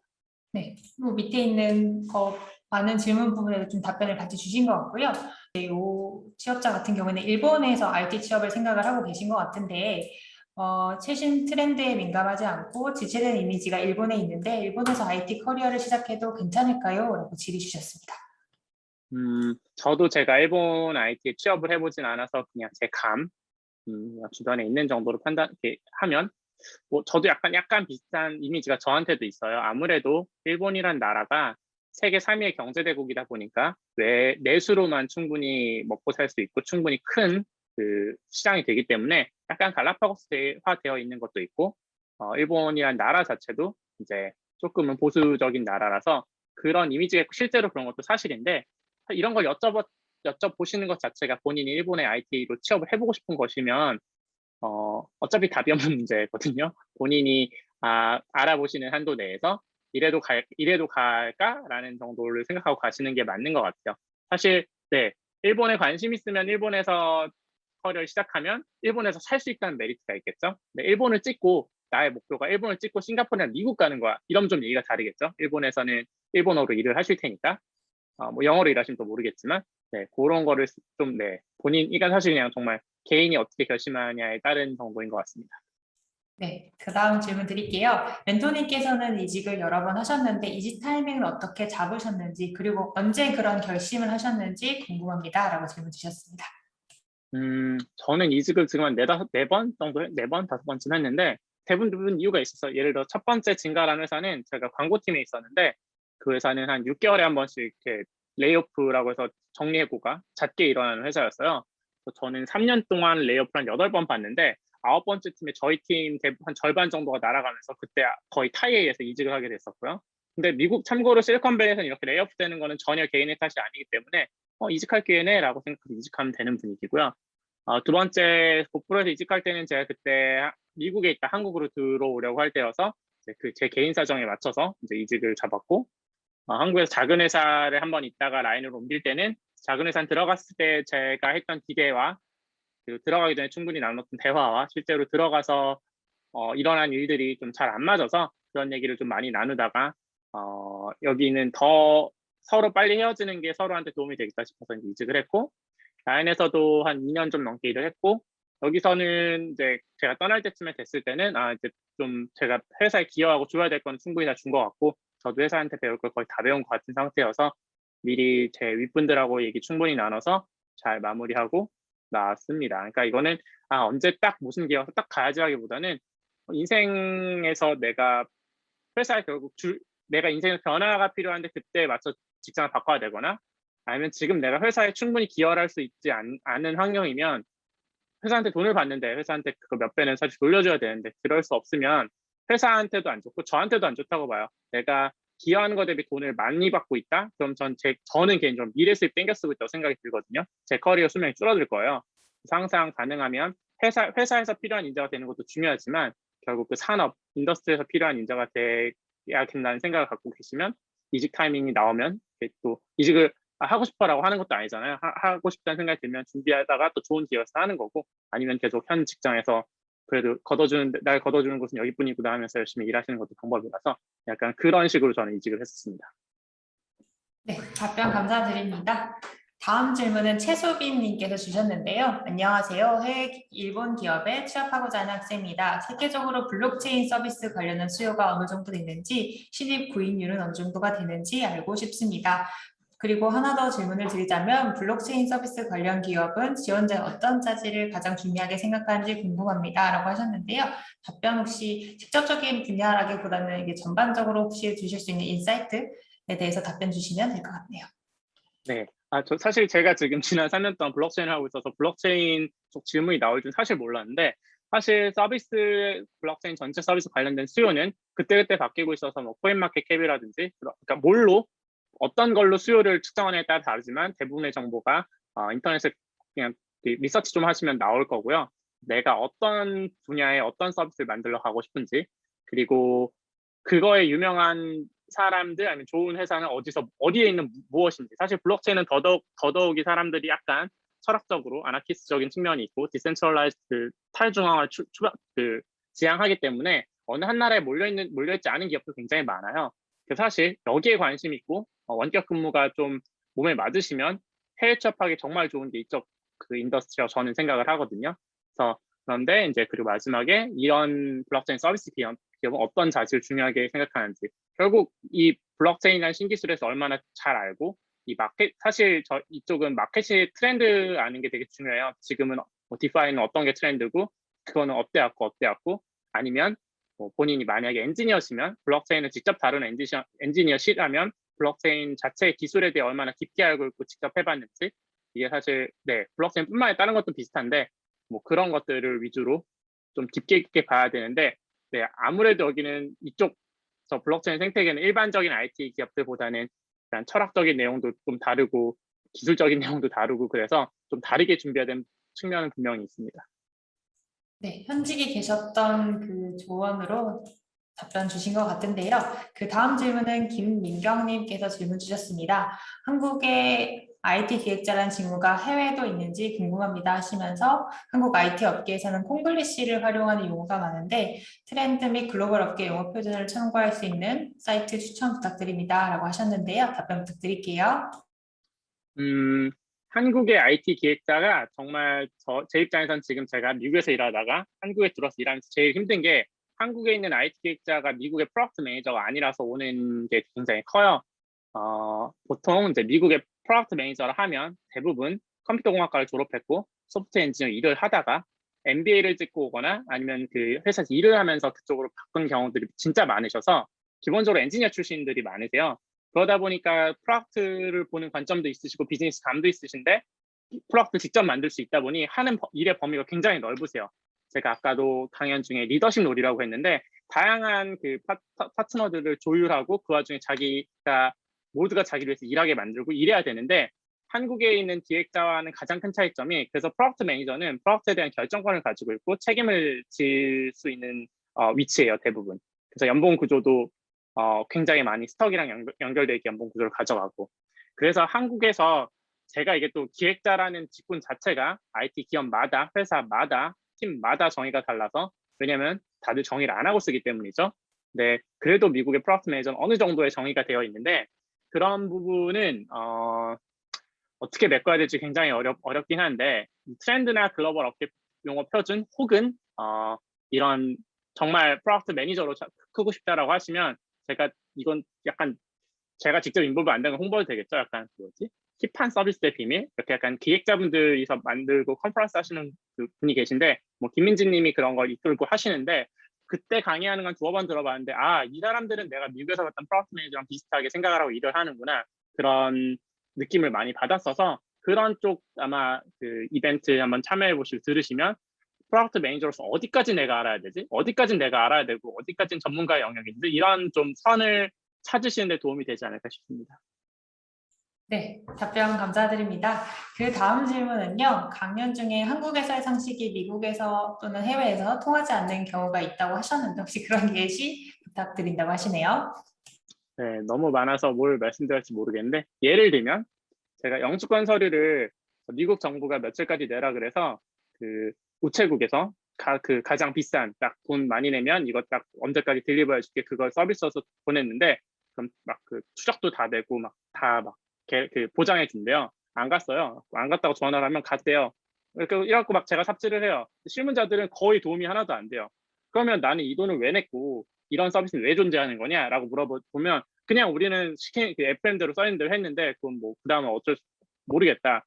이런 수준의 일이 뭐 그냥 부지기수입니다. 뭐 전화기를 개통하는데도 이런 일이 발생하고 뭐 신용카드 하나 만드는데도 이런 일이 발생하고 뭐 은행에 계좌 개설하는데도 이런 일이 발생하고 뭐 하나 믿을 수가 없어요. 다 내가 돈 주고 써도 결국 내가 다 더블 체크해야 되는 일이 너무 많고 근데 어떻게 보면 그게 또 멀쩡한 나라 같아요. 우리나라 같은 경우에는 말단에 맨 밑에서 실무를 하시는 분들이 제일 일을 잘하고 열심히 하시는데 미국은 그래서 그런 경우에 매니저랑 얘기를 하면 매니저는 좀 똘똘해요. 그러니까 일을 잘 상대적으로 못 하시는 분들이 실무를 어쨌든 맨 마지막에 저희랑 만나는 거고 위로 올라와서 일을 잘해요. 한국은 그게 역순인 경우도 많잖아요. 뭐 그런 경우 되게 많습니다. 네. 네. 다음 질문 드리겠습니다. IT 취준생님이 주신 질문인데요. 발표해 주신 멘토님 이력을 인상 깊게 보았는데 이력 타이틀로만 보면은 업무 분야가 굉장히 다양하신 것 같습니다. 네, 이직을 하실 때마다 전문 기술 분야를 계속 바꾸신 건가요? 라고 개인적인 질문 주셨네요. 답변 부탁드릴게요. 네, 굉장히 관찰력이 좋으시네요. 네, 저는 개인적으로 백엔드 엔지니어로서 서버 쪽 엔지니어링 일을 한다는 큰 범주만 있고 3년마다 도메인이 바뀌었어요. 말씀하신 것처럼 그 광고 엔진 만들었고 모바일 프로모션까지 광고를 치고 고프로에서는 하드웨어 했었고 지금 지난 3년간은 블록체인을 하고 있는데 제가 일부러 바꾼 건 아니고요. 사실 말씀드렸다시피 진가 때는 제 첫 직장이어서 저를 받아주시는 감사한 분께 달려가느라고 하다 보니 이제 그 광고 엔진 만드는 팀으로 갔고 뭐 광고 엔진 만드는 거 되게 재밌어서 열심히 만들었는데 제가 아직 영주권 받기 이전에 회사를 떠나게 돼서 굉장히 급하게 이직 루트를 찾다가 그때 이제 저를 걷어주신 곳이 이제 고프로였고 거기는 이제 하드웨어 뒤에서 하는 일들이 많은 곳이라서 거기서 또한 3년 정도 일을 했었고 고프로에서 일하다가 이제 영주권이 나와서 고프로 다음 직장부터는 제가 말 그대로 이제 선택이 가능해졌는데 그때는 한국으로 들어오면서 그때는 좀 특이하게 제가 고를 수 있었는데 블록체인 쪽에서 저한테 굉장히 좋은 오퍼를 주셔가지고 제가 블록체인 쪽에 이렇게 보시다시피 경험이 하나도 없는데도 불구하고 작은 스타트업에서 좀 기회를 주셔가지고 그래서 블록체인을 왔다가 그 회사랑 좀 일찍 헤어지면서 또 다음 회사 찾다 보니까 그 잠깐 했던 블록체인 경력도 좀 뭔가 좋게 봐줘서 계속 블록체인으로 가고 있어서 제가 이거를 계획하고 바꿨다기보다는 제 상황에 맞춰서 그때그때 되는 도메인의 일을 해왔던 거에 더 가깝습니다. 네, 답변 감사드립니다. 그 다음 질문은 이제 포트폴리오 구성에 관한 질문인 것 같은데요. CV 혹은 GitHub에 남겨둬야 할 프로젝트의 규모는 어느 정도 이상이 되어야 할까요? 하시면서 간단한 기초적인 내용의 프로젝트도 포트폴리오로 활용할 수 있을까요? 라고 질문 주셨네요. 이것도 GitHub이라고 얘기를 하시는 걸로 봐서 엔지니어시면은 사실 프로젝트의 규모는 케바 그냥 상관이 사실 없는 것 같아요. 결국 상대 그 면접관 아니면 가야 될 회사에서 그걸 얼마나 좋게 보는지 사실 가장 좋은 거는 뭐 그 리드미 파일 같은 거 잘 돼 있어서 이게 뭐 하는 프로그램인지 일단 텍스트 보고 알겠고 거기에 써 있는 대로 셋업하니까 셋업이 그대로 돼서 실행까지 되고 이게 실행이 잘 되네 해서 이렇게 그 다음에 안을 뜯어보니 구조가 괜찮게 잡혀 있어. 이러면 사실 굉장히 좋은 케이스인데 대부분 이제 리드미 잘 안 돼 있고 리드미에서 하라는 대로 했는데 실행 안 되고 이런 경우가 사실 뭐 그냥 굉장히 많아요. 그게 원래 안 됐다기보다는 사실 만들어 놓고 얼마 한 달 정도만 메인테넌 그 유지 보수 안 해서 그렇게 되는 경우도 있고 사람마다 환경이 달라서 그럴 수도 있는데 사실 그런 게 더 중요하지 얼마나 큰 사이즈 이런 거는 잘 만든 게 중요하지 사이즈는 사실 상대적으로 덜 중요하다고 저는 개인적으로 생각합니다. 물론 크고 잘 만들었으면 제일 좋겠죠. 네, 답변 감사드립니다. 다음 질문은 조금 개인적인 질문이 될 수도 있을 것 같은데요. 아까 비자 등 여러 가지 뭐 답답한 부분이든 많이 경험을 하신 것 같은데 해외 취업을 포기하고 싶으신 적이 혹시 있으셨는지 아니면 지금까지 계속 뭐 해외 취업을 하실 수 있었던 목적과 이유가 있는지 질문 드릴게요. 저는 사실 해외 취업을 아까 살짝 중간에 살짝 얘기를 했는데 해외 취업을 목적으로 해서 나온 건 사실 아니고요. 원래는 미국에서 공부를 좀 하고 싶었는데 하다 보니까 공부를 하면은 약간 저랑 안 맞을 것 같아서 공부를 하면 제명이 못 죽을 것 같아서 틀다가 해외 취업이 된 케이스고요. 이거는 정말 그냥 사람 저 개인의 성향인 것 같아요. 저는 뭔가 이루고 싶은 게 있어서 그걸 스트레스 받으면서 이루어가는 편이라기보다는 그때그때 되는 거를 선택하는 타입. 아까도 도메인 그 기술 도메인 같은 거 바뀌잖아요. 누군가는 사실 내가 광고를 했으니까 계속 광고를 해야죠. 광고 계속 두드렸을 텐데 저는 광고가 되면 좋지만 그거 아니어도 괜찮아. 그냥 새로운 거 배우지 뭐 약간 이런 식으로 해왔기 때문에 그런 선택을 할 수 있었던 것 같고요. 해외 취업을 저는 사실 막 제가 막 노력하고 이랬다고 하기엔 조금 애매한 것 같아요. 그냥 그때그때 지금은 여기 취업할 기회가 있으면 해보지 뭐 하다가 안 되면 어쩔 수 없고 하지만 하는 데까지는 해봐야지라고 해보는 타입이었고요. 근데 사실 그거는 확실히 있어야 될 것 같아요. 한국처럼 대기업 몇 개 콕 집어서 가야 되는 게 아니기 때문에 저만 해도 대학원에서 원서 150개 정도 썼었고요. 서류 한 130군데 정도 떨어졌고 그래서 면접 한 열 몇 개 받고 그중에 그거 대부분 또 폰 1차 면접도 거의 다 떨어지고 그중에 딱 4개 온사이트 초청 받았고 그중에 3개 붙었는데 하나는 사실 한국 회사라서 붙었지만 붙었다고 할 수 없는 회사라서 2개 중에 하나 골라서 간 게 진가였고 이런 식으로 사실 좀 트라이는 많이 하셔야 돼요. 근데 그걸 하다가 이게 너무 힘들어서 날 불행하게 만들 정도면 사실 꼭 해야 되나라는 생각을 저는 할 것 같아요. 네, 답변 감사드립니다. 그 다음 질문은 이제 스페인 취업에 관심 있으신 구직자분이신 것 같은데요. 혹시 스페인에서 개발자 취업에 대해서 알고 계신 게 있으신가요? 아니면 뭐 전망이라든지 답변 가능하시면 답변해 주시면 되겠습니다. 네, 일단 스페인에 대해서는 하는 게 전무하고 심지어 스페인어로는 IT 취업을 했다는 얘기 거의 못 들은 것 같아요. 다만 스페인어를 하시면 스페인어는 남미 국가에서 대부분 쓰이는 언어라서 사실 오히려 북미권이나 스페인이 아닌 북미권 국가에서 스페니쉬 스피킹 사람들 타겟으로 하는 서비스를 만드는 곳은 분명히 있을 것 같은데 왜냐면 라티노들의 인구가 어마어마하잖아요. 제가 알기로 미국에 사는 라티노 인구가 8천만이 넘는데 그래서 그런 쪽으로 그 스페인어를 하시는 걸 좀 더 써먹으시려고 하신다면 그런 쪽으로 알아보시는 게 어떤가 싶습니다. 저는 스페인 쪽에서는 IT 씬이 얼마나 있는지 잘 모르겠네요. 네, 국가에 대한 부분이 아니라 스페인어를 활용하시는 분들에 대해서 타겟을 할 수 있는 서비스에 대해서 조금 더 관심을 가지시면 좋을 것 같네요. 그 다음 질문 소울님께서 주신 질문인데요. 실리콘밸리에서 근무하신 장단점과 한국에서 근무하신 장단점이 궁금합니다. 라고 질문 주셨습니다. 근무 환경을 빼고 그냥 양쪽의 장단점을 비교하면 왜냐면 벨리에서 일하는 게 전 너무 좋았어요. 왜냐면 그냥 여기가 이제 IT의 꽃이기도 하고 내 주변 그 동료들 다 너무 잘하고 뛰어나고 뭐 착하고 배울 거 많고 다 되게 열심히 살고 물론 그 양날의 검이기도 해요. 너무 좋은 환경이라서 내가 배울 거 많지만 반대로 말하면 내 주변이 다 엄청 뛰어나고 똑똑한 사람들이 열심히 해요. 뭐 예를 들어서 저는 개발자지만 뭐 애플 개발자 행사 이런 걸 다 챙겨보는 타입까지는 아닌데 뭐 그런 거 하는 날은 거의 뭐 팀의 80%가 그냥 그것만 보고 일 안 해요. 그것만 보고 거기서 뭐가 나오면 그 새로운 기술이 나오면 바로 막 개발자 뭐 다운받아서 막 굴려보고 이거 재밌다 막 이러는데 그런 사람들 때문에 그런 걸 내가 배우는 건 좋은데 저렇게 좋아서 날뛰는 애들이랑 난 그냥 좀 재밌고 그냥 적당히 재밌고 적당히 잘하는 거지 저렇게 좋아하고 잘하는 게 완벽히 얼라인하지 않는데 저런 애들이 계속 또 들어오고 이러다 보면 현타도 오거든요. 그 너무 상향평준화 돼 있습니다. 집단이. 그런 게 이제 장, 장점이나 단점이고 사는 건 미국은 저는 어, 좀 심심했어요. 사실 저는 이제 개인적으로 도시에서 복잡하게 사람들 막 얽혀 살고 뭐 이렇게 저녁에 퇴근하면 만나서 뭐 맥주 한잔 하고 이럴 수 있는 걸 되게 좋아하는데 미국에선 그러기가 뭐 약속 잡고 이러면 되지만 상대적으로 좀 어렵고 아무래도 이제 대도시에 사람이 몰려 살면 치안이 별로 안 좋아서 저는 치안도 좀 사실 그냥 그랬고요. 그런 거가 한국과 결국 이렇게 장단이 이렇게 바뀌는 것 같아요. 한국에서는 삶의 측면에서 좀 더 재밌게 즐겁게 살 수 있는데 일이 조금 더 이제 벨리보다는 환경이 덜 좋고 제가 스스로 예를 들어서 뭐 제가 아까 말씀드렸다시피 미국 벨리에서는 내 프로덕트 매니저가 딱 내 카운터 파트에 있어 쟤랑 이렇게 딱 체계가 잡힌 상태로 막 재밌게 일했는데 여기서는 프로덕트 매니저가 없네 그러면 기획자 이분이랑 어떻게 해서 내가 이렇게 해서 일을 뭐 잘했는데 다음 팀에 가면 또 다른 셋업을 새로 해야 되니까 이게 사실 잘하고 있는 건지 사실 모르겠을 때도 많아요. 그때그때 있는 인력으로 잘 조합해서 쓰는 능력이 늘어나는 거지 내가 체계적으로 굴러가는 능력이 생기는 건지는 조금 의문이 생기는데 그런 게 사실 한국과 미국 업무 뭐 이런 거의 장단점인 것 같습니다.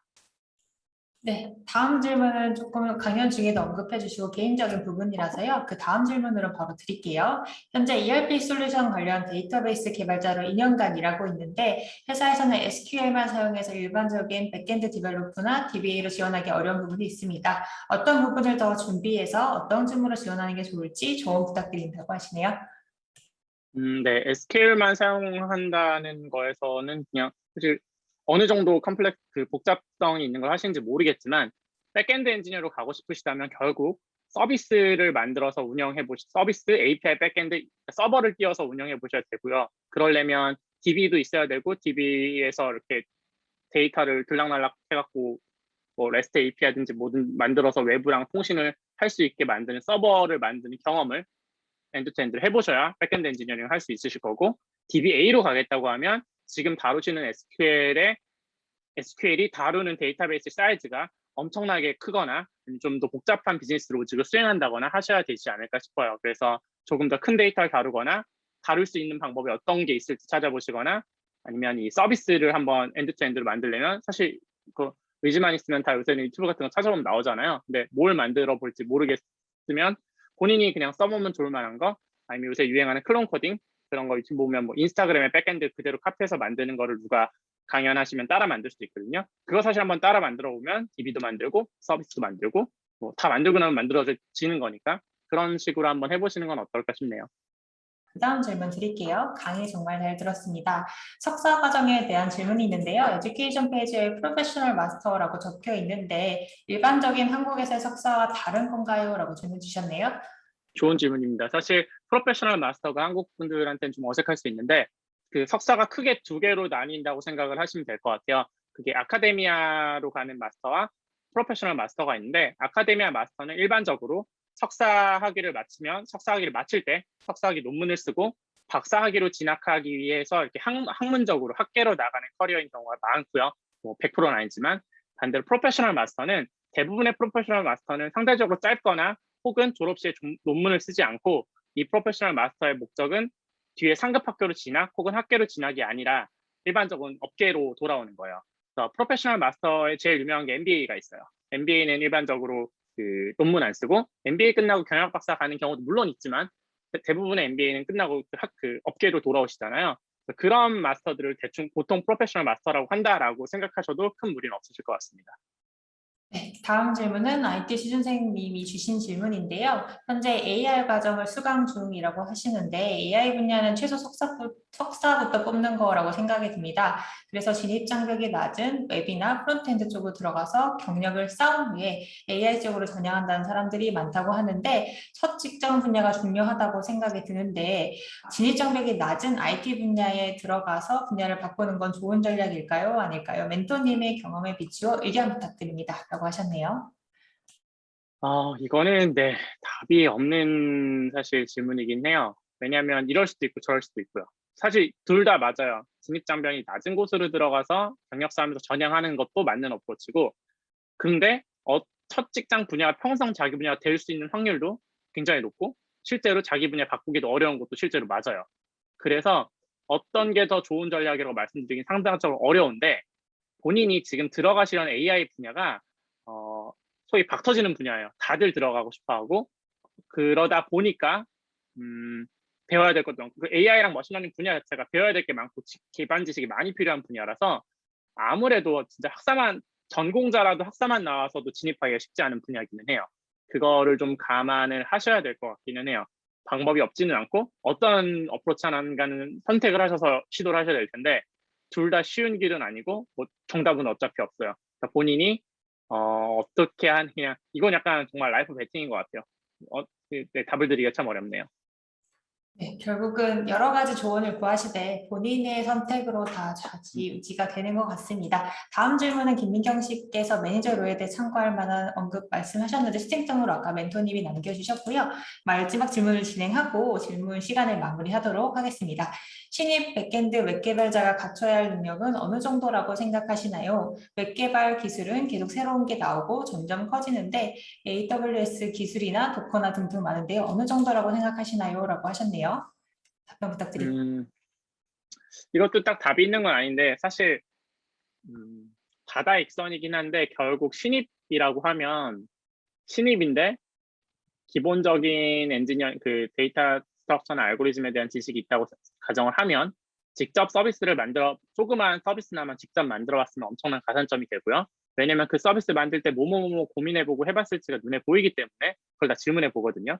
그래서 그럴 때 뭐 AWS EC2든 ECS든지 써봤다, 다커라이징을 해봤다, 그래서 어디 올려봤다, 이런 거 하나하나가 사실 크다면 사실 조금만 공부하면 되는 건데, 이걸 해본 지원자, 안 해본 지원자가 있다면 당연히 해본 지원자한테 그게 가겠죠. 결국 다 상대적인 거기 때문에 신입이든 경력이든 이것저것 호기심을 가지고 해보고, 자기가 해볼 때 이거의 장단점 같은 거 생각해보고, 또 사실 해보는 거 하나하나가 아무리 튜토리얼도 있고 유튜브 있다고 하지만 하란 대로 해서 한 방에 잘 안 되기 때문에 그런 걸 끝까지 붙잡고 해서 되게 만드는 경험을 해봤는지, 이런 거를 갖고 계시면 아마 조금 더 좋은 인상을 면접관들한테 심어주지 않을까 생각을 합니다. 네, 설명의 종료 시간이 다 되어서 멘토님의 답변을 마무리로 질문 시간은 이만 마무리하고자 합니다. 종료 전에 괜찮으시다면 오늘 강연을 같이 들어주신 참가자분들에게 마지막 한마디 부탁드려도 괜찮을까요? 네. 그 해외 취업을 생각하실 때는 몇 번 말씀드렸지만 올해 내에 꼭 이 뭐 글로벌 탑 5개 기업을 가겠어, 이런 식으로 접근을 하면 아마 사실 좀 어려워요. 그게 아니라 해외 취업을 해보고 싶으면 어떤 걸 준비해야 되지? 그래서 어떤 걸 준비하고 그냥 계속 될 때까지 시도하면서 경험 쌓이고 그게 나한테 다시 또 지식이 돼서 다음에 또 면접 들어갈 때 또 도움이 되고 해서 조금 긴 호흡으로 계속 준비하면서 두들겨 보시는 거를 추천하고요. 그리고 될 때까지 해보다 보면 언젠가 하나쯤 이렇게 되지 않을까? 그리고 그렇게 하면 아마 그렇게 안 되더라도 국내 취업 혹은 앞으로 일하시는 데 도움이 많이 되실 거라고 생각을 해요. 그래서 네, 한 방에 뭔가 딱 때려잡겠다, 수능처럼 뭐 큰 시험처럼 하는 게 아니라 인디언 기우제 지내듯이 계속 그 자신이 원하는 걸 잊지 않으시고 호기심 계속 유지하시면서 해보시길 추천드립니다. 네. 들어주셔서 감사합니다. 네, 말씀 주신 것처럼 긴 호흡으로 자신의 타이밍을 기다리는 것 또한 필요하다라고 생각이 듭니다. 오늘 바쁘신 일정에도 참석해 주시고 마지막까지 함께 해 주셔서 감사드립니다. 만족도 조사 링크가 방금 문자로 도착했을 텐데요. 많은 참여 부탁드리겠습니다. 오늘 애써주신 서준영 멘토님께도 진심으로 감사의 말씀드리고요. 모두 수고 많으셨습니다. 이만 설명회를 종료하도록 하겠습니다. 감사합니다.